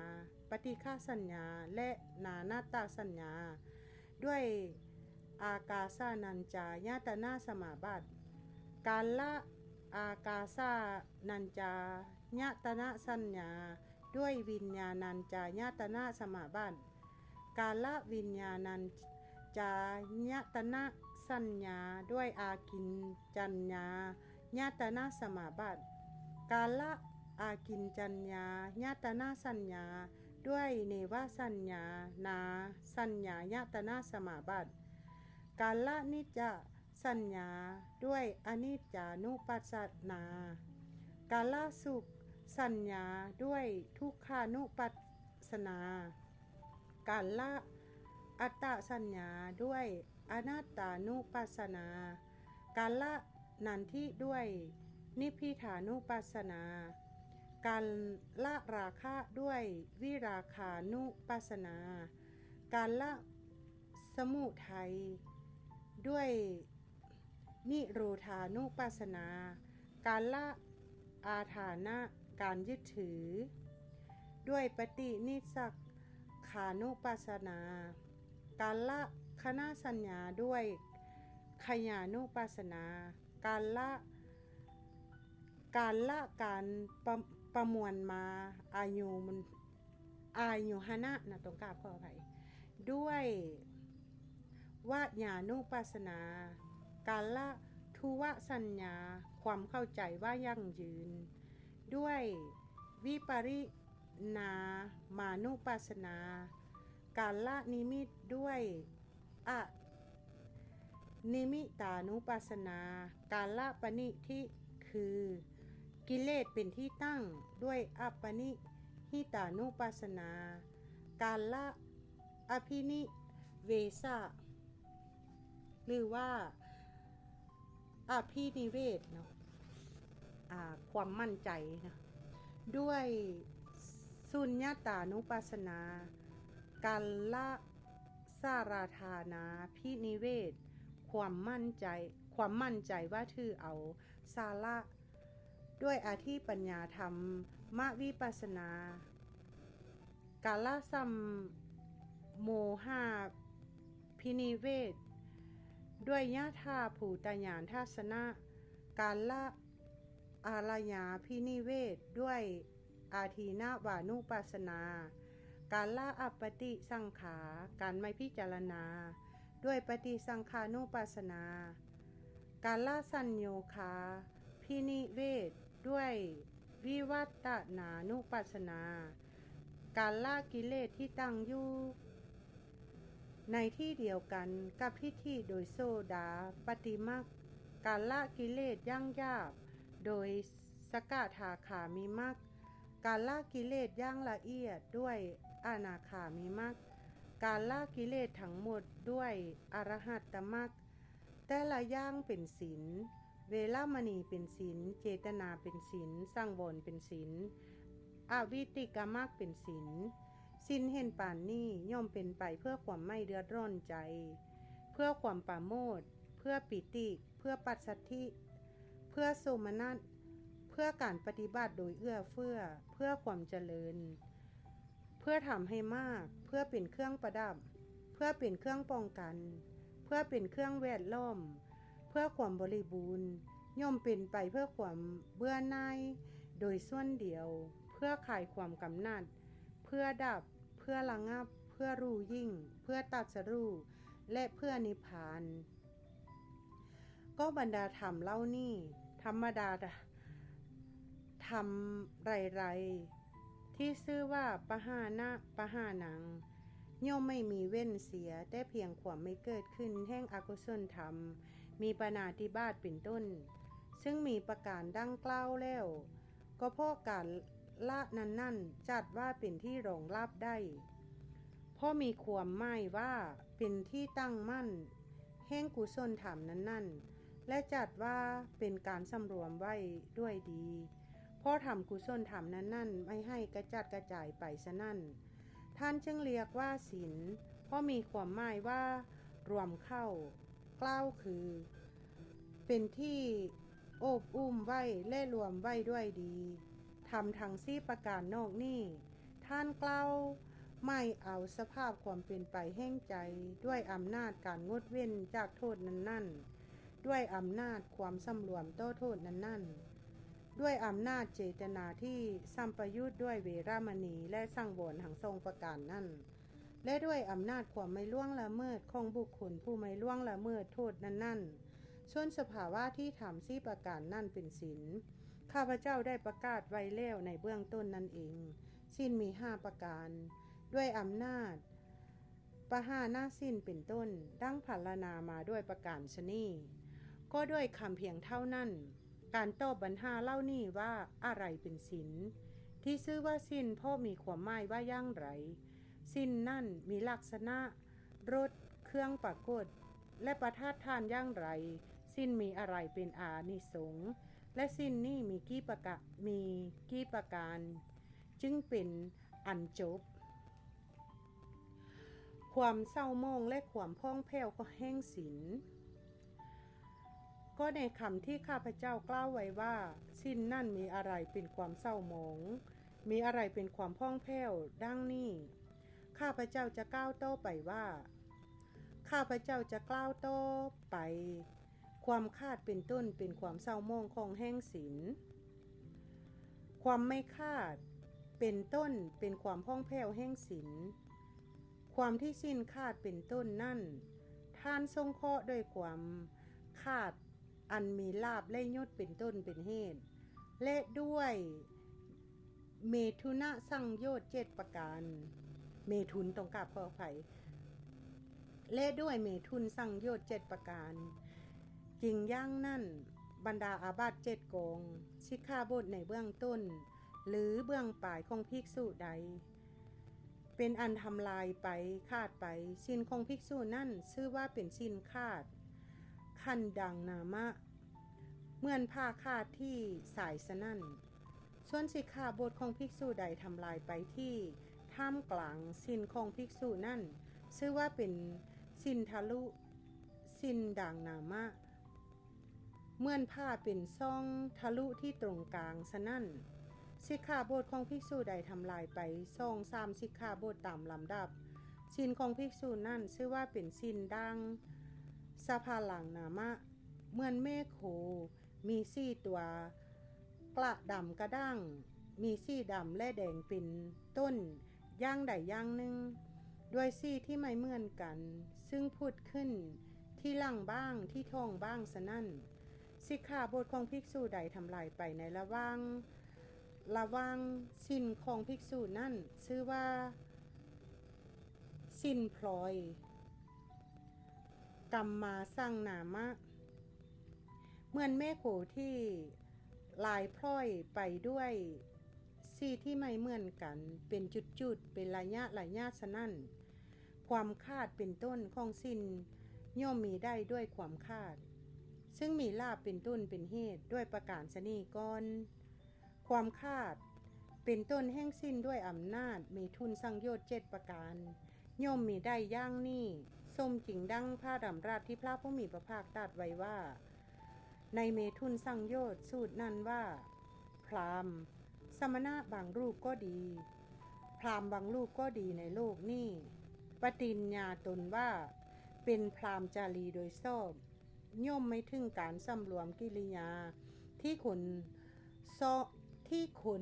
องต่อสองต้องกลับขออภัยย่อมไม่ถึงการสำรวมกิริยาที่ขนซองต่อซองจะพึ่งถึงร่วมกับมาตุขามได้อย่างยินดีการลูบไล่การคาดสีกันการให้อาบน้ำการนวดของมาตุขามเขายังยินดีพอใจและถึงความปลื้มใจในการบำเรอมีการไล่ทามีการไล่นะรูปไล่นะเป็นต้นพราหมณ์ความยินดีในการบำเรอของมาตุขามเป็นต้นแม้นี่แหละจัดว่าเป็นความคาดก็ได้ทะลุก็ได้ดังก็ได้พลอยก็ได้แห่งพรหมจรรย์สมณะหรือพราหมณ์นี่เราเรียกว่าประพฤติพรหมจรรย์ไม่บริสุทธิ์ประกอบด้วยเมถุนสังโยชน์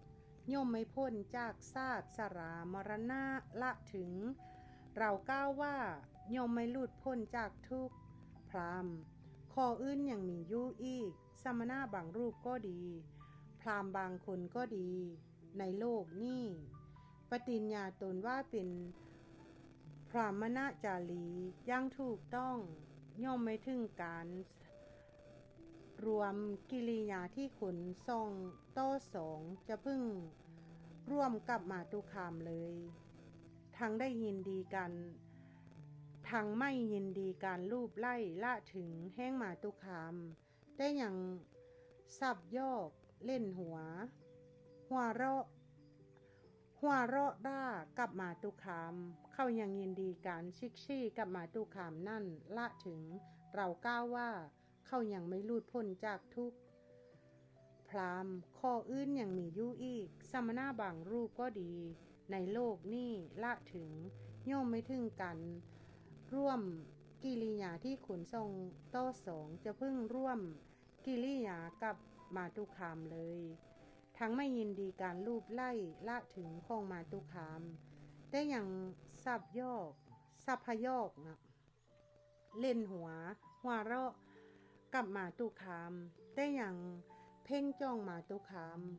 เขายังยินดีการเพ่งจ้องตามาตุคามนั่นละถึงเรากล่าวว่าเขายังไม่หลุดพ้นจากทุกข์พราหมณ์ก็ข้ออื่นยังมีอยู่อีกสมณะบางรูปก็ดีในโลกนี้ละถึงย่อมไม่ถึงการร่วมกิริยาที่ขนส่องต่อสองจะพึ่งร่วมกับมาตุคามเลยทั้งไม่ยินดีการลูบไล่ของมาตุคามทั้งไม่ซิกซี่กับมาตุคามทั้งไม่เพ่งจ้องตามาตุคามละถึงของมาตุคามได้อย่างฟังเสียงมาตุคามผู้หัวเราะยู่ก็ดีพูดยู่ก็ดีขับร้องยู่ก็ดีร้องไห้ยู่ก็ดีข้างนอกฝาหรือนอกกำแพงเขายังยินดีเสียงนั่นละถึงเรากล่าวว่าเขายังไม่หลุดพ้นจากทุกข์พราหมณ์ก็ข้ออื่นยังมีอยู่อีกสมณะบางรูปก็ดีในโลกนี้ละถึงย่อมไม่ถึงการร่วมกิริยาที่ขนส่องต่อสองจะพึ่งร่วมกับมาตุคามเลยทั้งไม่ยินดีการลูบไล่ละถึงของมาตุคามทั้งไม่ซิกซี่ละถึงกับมาตุคามทั้งไม่เพ่งจ้องตามาตุคามทั้งไม่ฟังเสียงมาตุคามละถึงร้องไห้ยู่ก็ดีแต่เขายังหวนระลึกถึงการที่ตนเคยหัวเราะพูดจาหรือเล่นหัวกับมาตุคามเขายังคอยนึกถึงการที่เคยหัวเราะพูดจาเล่นหัวกับมาตุคามเป็นต้นนั่นละถึงเรากล่าวว่าเข เขายังไม่หลุดพ้นจากทุกข์พราหมณ์ก็ข้ออื่นยังมีอยู่อีกสมณะบางรูปก็ดีในโลกนี้ละถึงย่อมไม่ถึงการร่วมกิริยาที่คนทรงต่อทรงจะพึ่งร่วมกับมาตุคามเลยทั้งไม่ยินดีการลูบไล่ละถึงของมาตุคามทั้งไม่คอยนึกถึงการที่เคยหัวเราะพูดจาหรือเล่นหัวกับมาตุคามได้อย่างดูขหบดีหรือบุตรขหบดีผู้เอิบอิ่มพรั่งพร้อมด้วยกามคุณ5ประการบำเรอตนอยู่เขายังยินดีการบำเรอของคฤหัสถ์หรือบุตรขหบดีนั่นละถึงเราก้าวว่าเขายังไม่หลุดพ้นจากทุกข์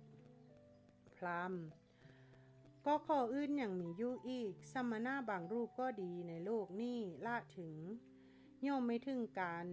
ร่วมกิริยาที่ขุนทรงต่อทรงจะพึ่งร่วมกับมาตุคามเลย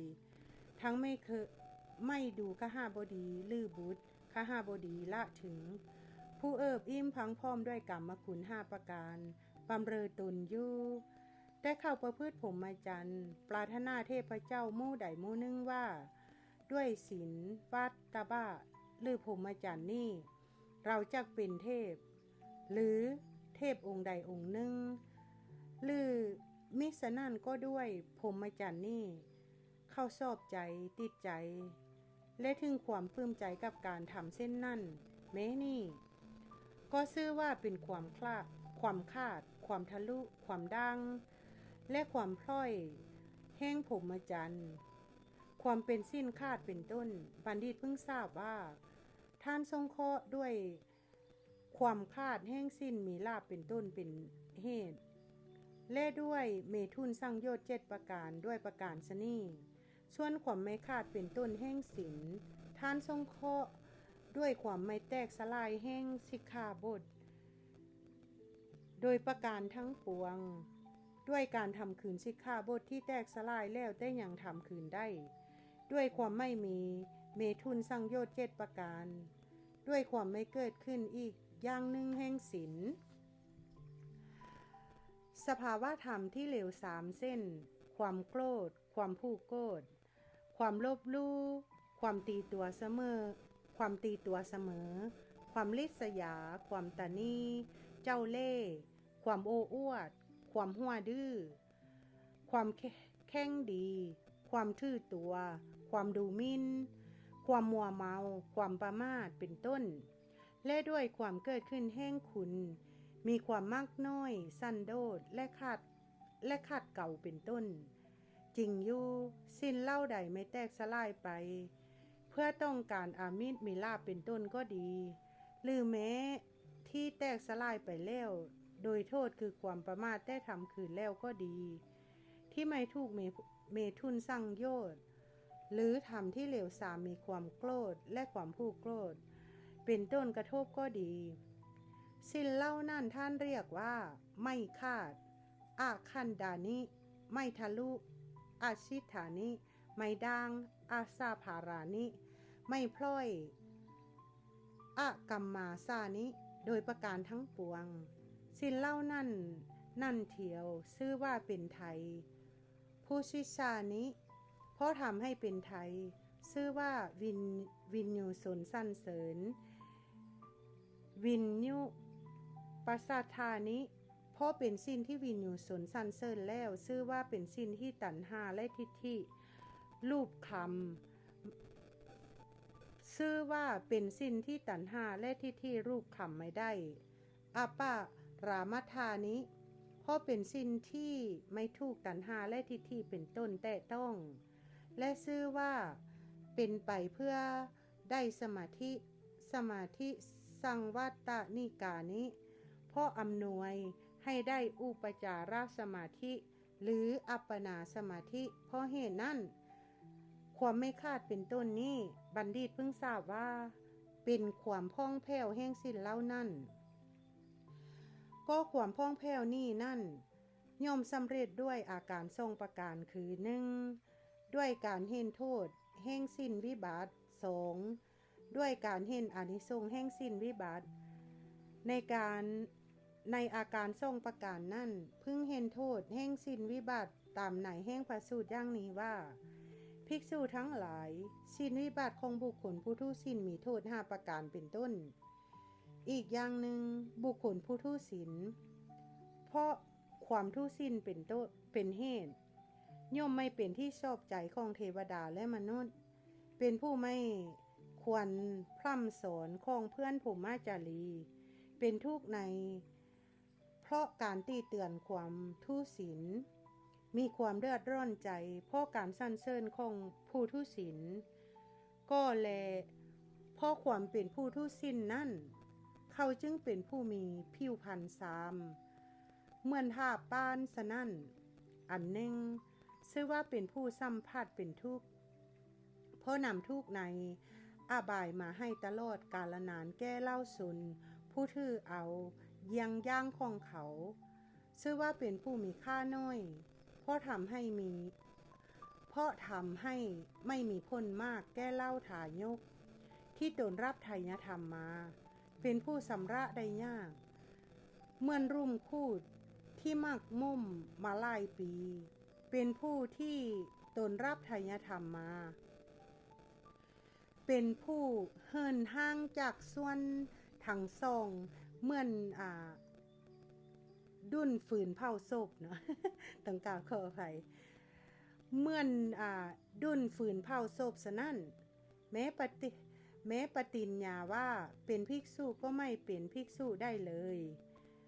เมื่อลาติดตามฟุ้งโขฉะนั้นเป็นผู้วาดเสียวยู่เนืองนิดเหมือนบุรุษผู้มีเวรต่อคนทั่วไปเป็นผู้ไม่ควรอยู่ร่วมเหมือนซากศพฉะนั้นแม้ประกอบด้วยคุณมีสุตะเป็นต้นก็ไม่ควรแก้การบูชาของเพื่อนพรหมจารีเหมือนไฟในป่าช้าไม่ควรแก้การบูชาของพราหมณ์บูชาของพวกพราหมณ์ฉะนั้นเป็นคนอาภัพในการบรรลุคุณวิเศษเหมือนคนบอดอาภัพในการเห็นรูปฉะนั้นเป็นผู้หมดหวังในพระสัทธรรมเหมือนเด็กจันทานหมดหวังในราชสมบัติฉะนั้นแม้จะสำคัญว่าตนมีสุขก็กลับประสบทุกข์โดยแท้เพราะเป็นผู้มีส่วนแห่งทุกข์ที่พระผู้มีพระภาคตรัสไว้ในอัคคีคันทปริญาญสูตรจริงอยู่พระผู้มีพระภาคทรงเห็นกรรมและวิบากกรรมอย่างประจักษ์โดยประการทั้งปวงเมื่อจะทรงแสดงทุกข์ที่เผ็ดร้อนอย่างยิ่ง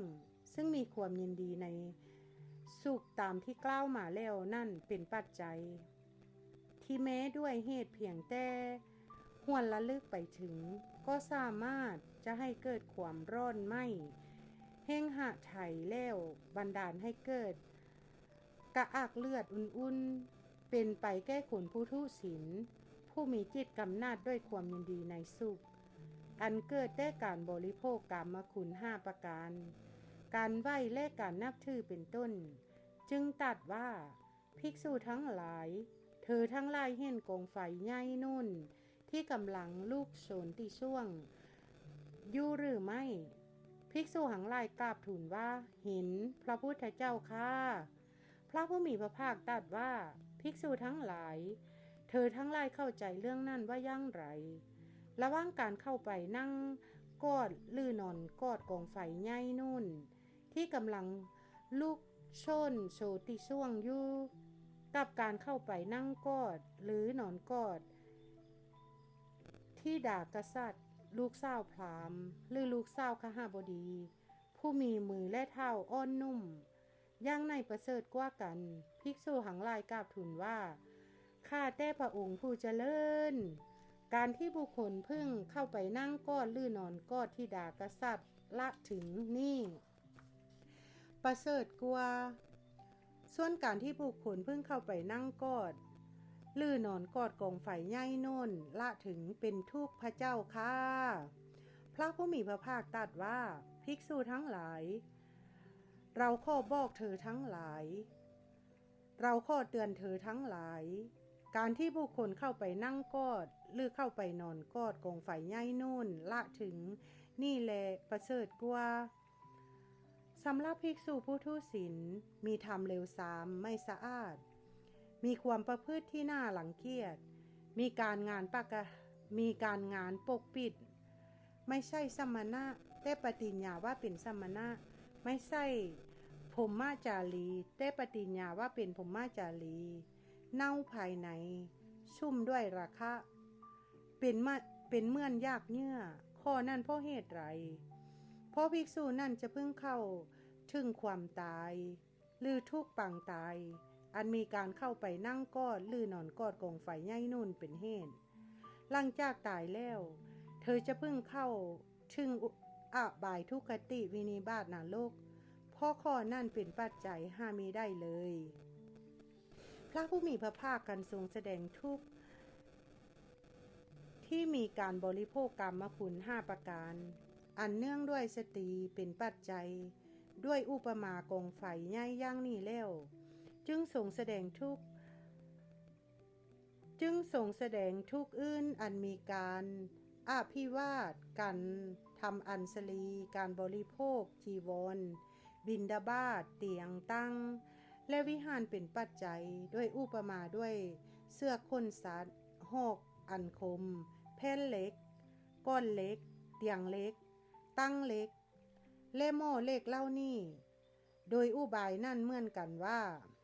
ภิกษุทั้งหลายเธอทั้งหลายเข้าใจเรื่องนั้นว่าอย่างไร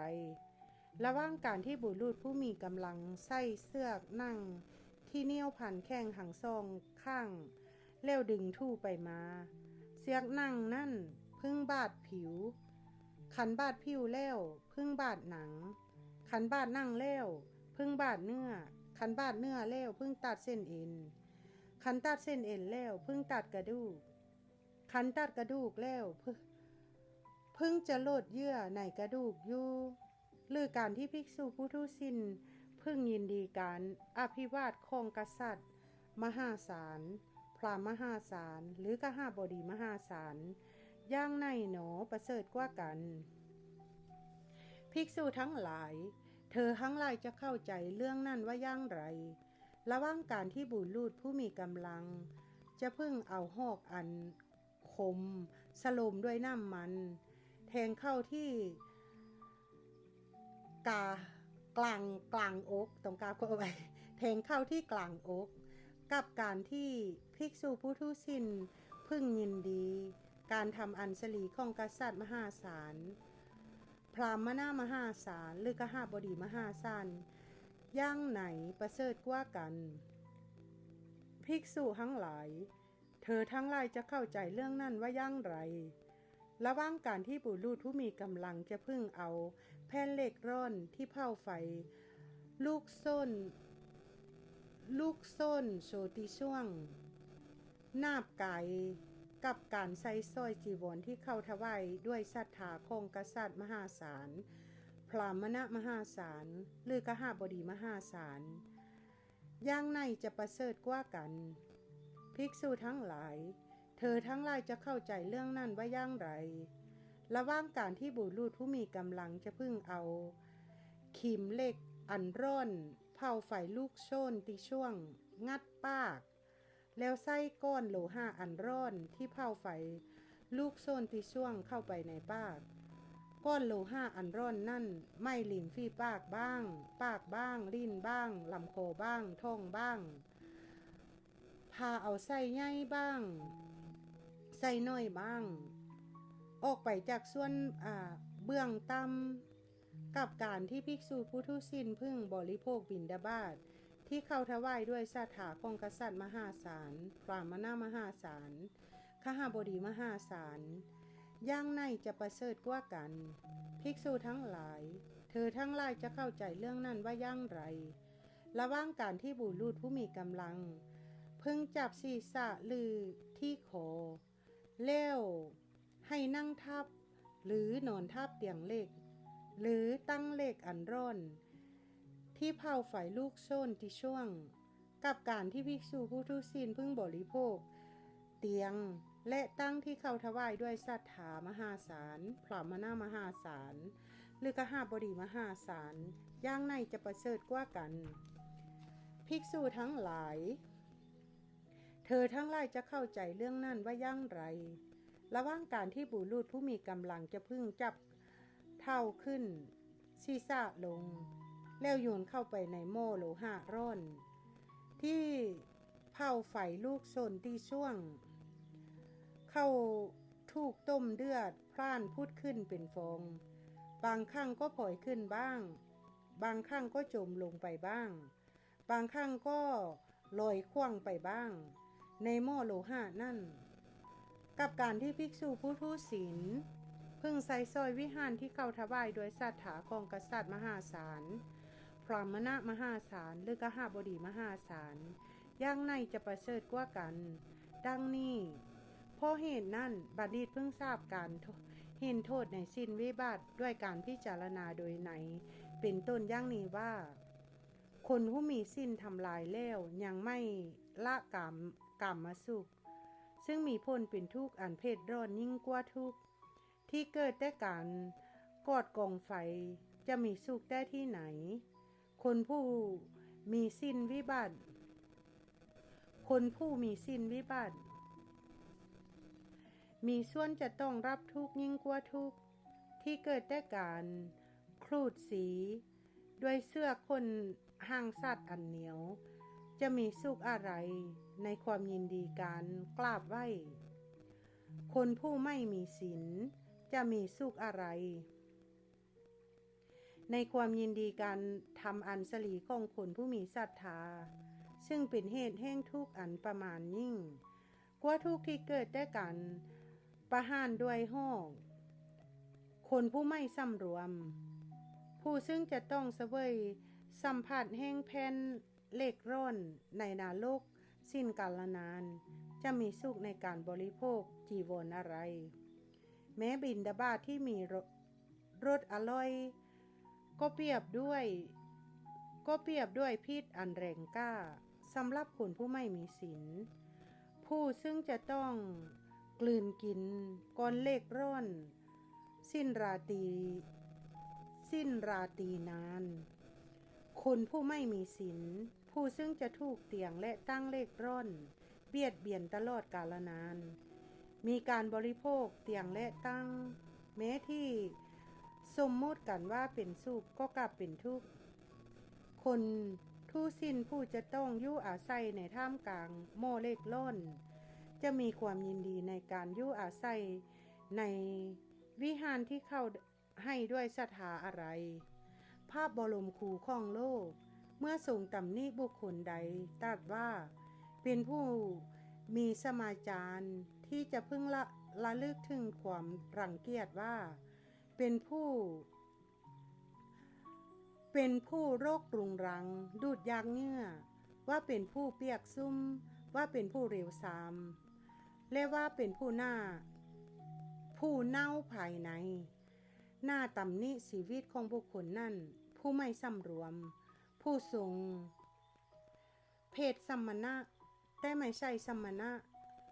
ผู้นำตนที่ถูกก้นถูกขุดไปอยู่สัตว์บุรุษทั้งหลายผู้มีสิ้นในโลกนี้ยอมหลีกเลี่ยงบุคคลผู้ทุศีลเหมือนคนผู้รักความสวยงามทั้งหลายหลีกเลี่ยงคูดหลีกเลี่ยงซากศพฉะนั้นชีวิตของบุคคลผู้ทุศีลนั่นจะมีประโยชน์อะไรเขาเป็นผู้ไม่พ้นจากภัยทั้งปวงแต่เป็นผู้พ้นจากอธิคมสุขทั้งหมดปิดประตูสวรรค์เสียสนิทก้าวลงสู่ทางแห่งอบายแล้วคนอื่นใครเล่าผู้เสมอด้วยคนทุศีลจะเป็นที่ตั้งแห่งความกรุณาของชนผู้มีความกรุณาโทษแห่งความเป็นผู้ทุศีลมีมากอย่างด้วยประการฉนี้บัณฑิตเพิ่งทราบการเห็นอานิสงส์ในศีลสมบัติโดยในที่ตรงกันข้ามกับประการที่กล่าวแล้วอีกอย่างหนึ่งศีลของภิกษุใดหมดมนทินดีแล้วการทรงบาทและจีวรของภิกษุนั่นย่อมเป็นที่น่าเลื่อมใสบรรพชาของเธอก็มีผลหาไถ่ของภิกษุผู้มีศีลบริสุทธิ์ย่อมไม่ย่างลงสู้ภัย มีการตีเตือนตนเองเป็นต้นเมื่อดวงอาทิตย์ไม่ยั่งลงสู้ความมืดฉะนั้นภิกษุเมื่องามในป้าคือตาบ้าย่อมงามด้วยความถึงพร้อมด้วยศีลเมื่อดวงจันทร์เมื่องามในท้องฟ้าย่อมงามด้วยถึงพร้อมด้วยรัศมีฉะนั้นแม้กลิ่นกายของภิกษุผู้ทุศีลก็ยังทำความปราโมทย์แม้แก้เทวดาทั้งหลายได้ไม่จำต้องกล่าวถึงกลิ่นสิ้นเลยกลิ่นแห้งสิ้นย่อมครอบงำสมบัติแห้งกลิ่นทุกชนิดย่อมฟุ้งไปได้ทั่วทุกทิศมิได้ติดขัดสักการะแม้น้อยที่ทายกทำแล้วในท่านผู้มีศีลย่อมมีผลมากเพราะเหตุนั้นท่านผู้มีศีลจึงเป็นดั้งภาชนะรองรับเครื่องบูชาและสักการะอาสวะทั้งหลายซึ่งมีอยู่ในภพปัจจุบันย่อมไม่เบียดเบียนท่านผู้มีศีลท่านผู้มีศีลย่อมตัดรากเหง้าแห่งทุกข์ที่เป็นไปในสัมปรายภพสมบัติใดในมนุษย์และสมบัติใดในเทวดาสมบัติทั้งสองประการนั้นเมื่อท่านผู้มีศีลถึงพร้อมแล้วปรารถนาอยู่ย่อมเป็นสมบัติที่มิใช่หาได้ยากอันหนึ่งนิพพานสมบัตินี้ซึ่งเป็นสมบัติที่สงบที่สุดใจของท่านผู้มีศีลถึงพร้อมแล้วย่อมเล่นไปสู่นิพพานสมบัตินั่นเท่านั้นบัณฑิตชี้แจงอานิสงส์มีอาการต่างๆเป็นอันมากในสิ้นที่เป็นมูลแห่งสมบัติทั้งปวงด้วยประการฉนี้จริงอยู่เมื่อบัณฑิตชี้แจงอยู่อย่างนี้ใจว่าเสี่ยวแต่สิ้นวิบัติแล้วโน้มไปในสิ้นสมบัติเพราะเหตุนั้นภิกษุเห็นโทษแห่งสิ้นสมบัติและอานิสงส์แห่งสิ้นสมบัตินี้ตามที่กล่าวมาแล้วพึงสำลักสิ้นให้พ่องแผ้วด้วยความเอื้อเฟื้อทั้งปวงเทินสนี่แลก็ด้วยคำเพียงเท่านี้เป็นอันข้าพเจ้าพระพุทธโฆษาจารย์ได้แสดงสิ้นในปกรณ์วิเศษศาสตร์ชื่อวิสุทธิมรรคที่พระผู้มีพระภาคทรงแสดงไว้ด้วยหัวข้อคือศีลสมาธิและปัญญาแห่งพระคาถานี้ว่าสีเลปฏิทายะนะโรสปัญโยเป็นต้นก่อนปริเฉดที่หนึ่งชื่อว่าสินนิเทศในปกรณ์วิเศษศาสตร์ชื่อวิสุทธิมรรคข้าพเจ้ารจนาไว้เพื่อประโยชน์แก้ความปราโมทย์แห่งสาธุชนจบแล้วด้วยประการฉนี้สินนิเทศจบสาธุสาธุสาธุเดี๋ยวขณะเองก็ ขอเชิญชวนทุกท่านได้ร่วมอนุโมทนาและก็แบ่งปันบุญนี้ให้กับทุกท่านได้ร่วมอนุโมทนากันเนาะฉะนั้นก็ขน้อยขอปิดคลิปนี้ไว้เพียงเท่านี้ซะก่อนเนาะสาธุสาธุสาธุ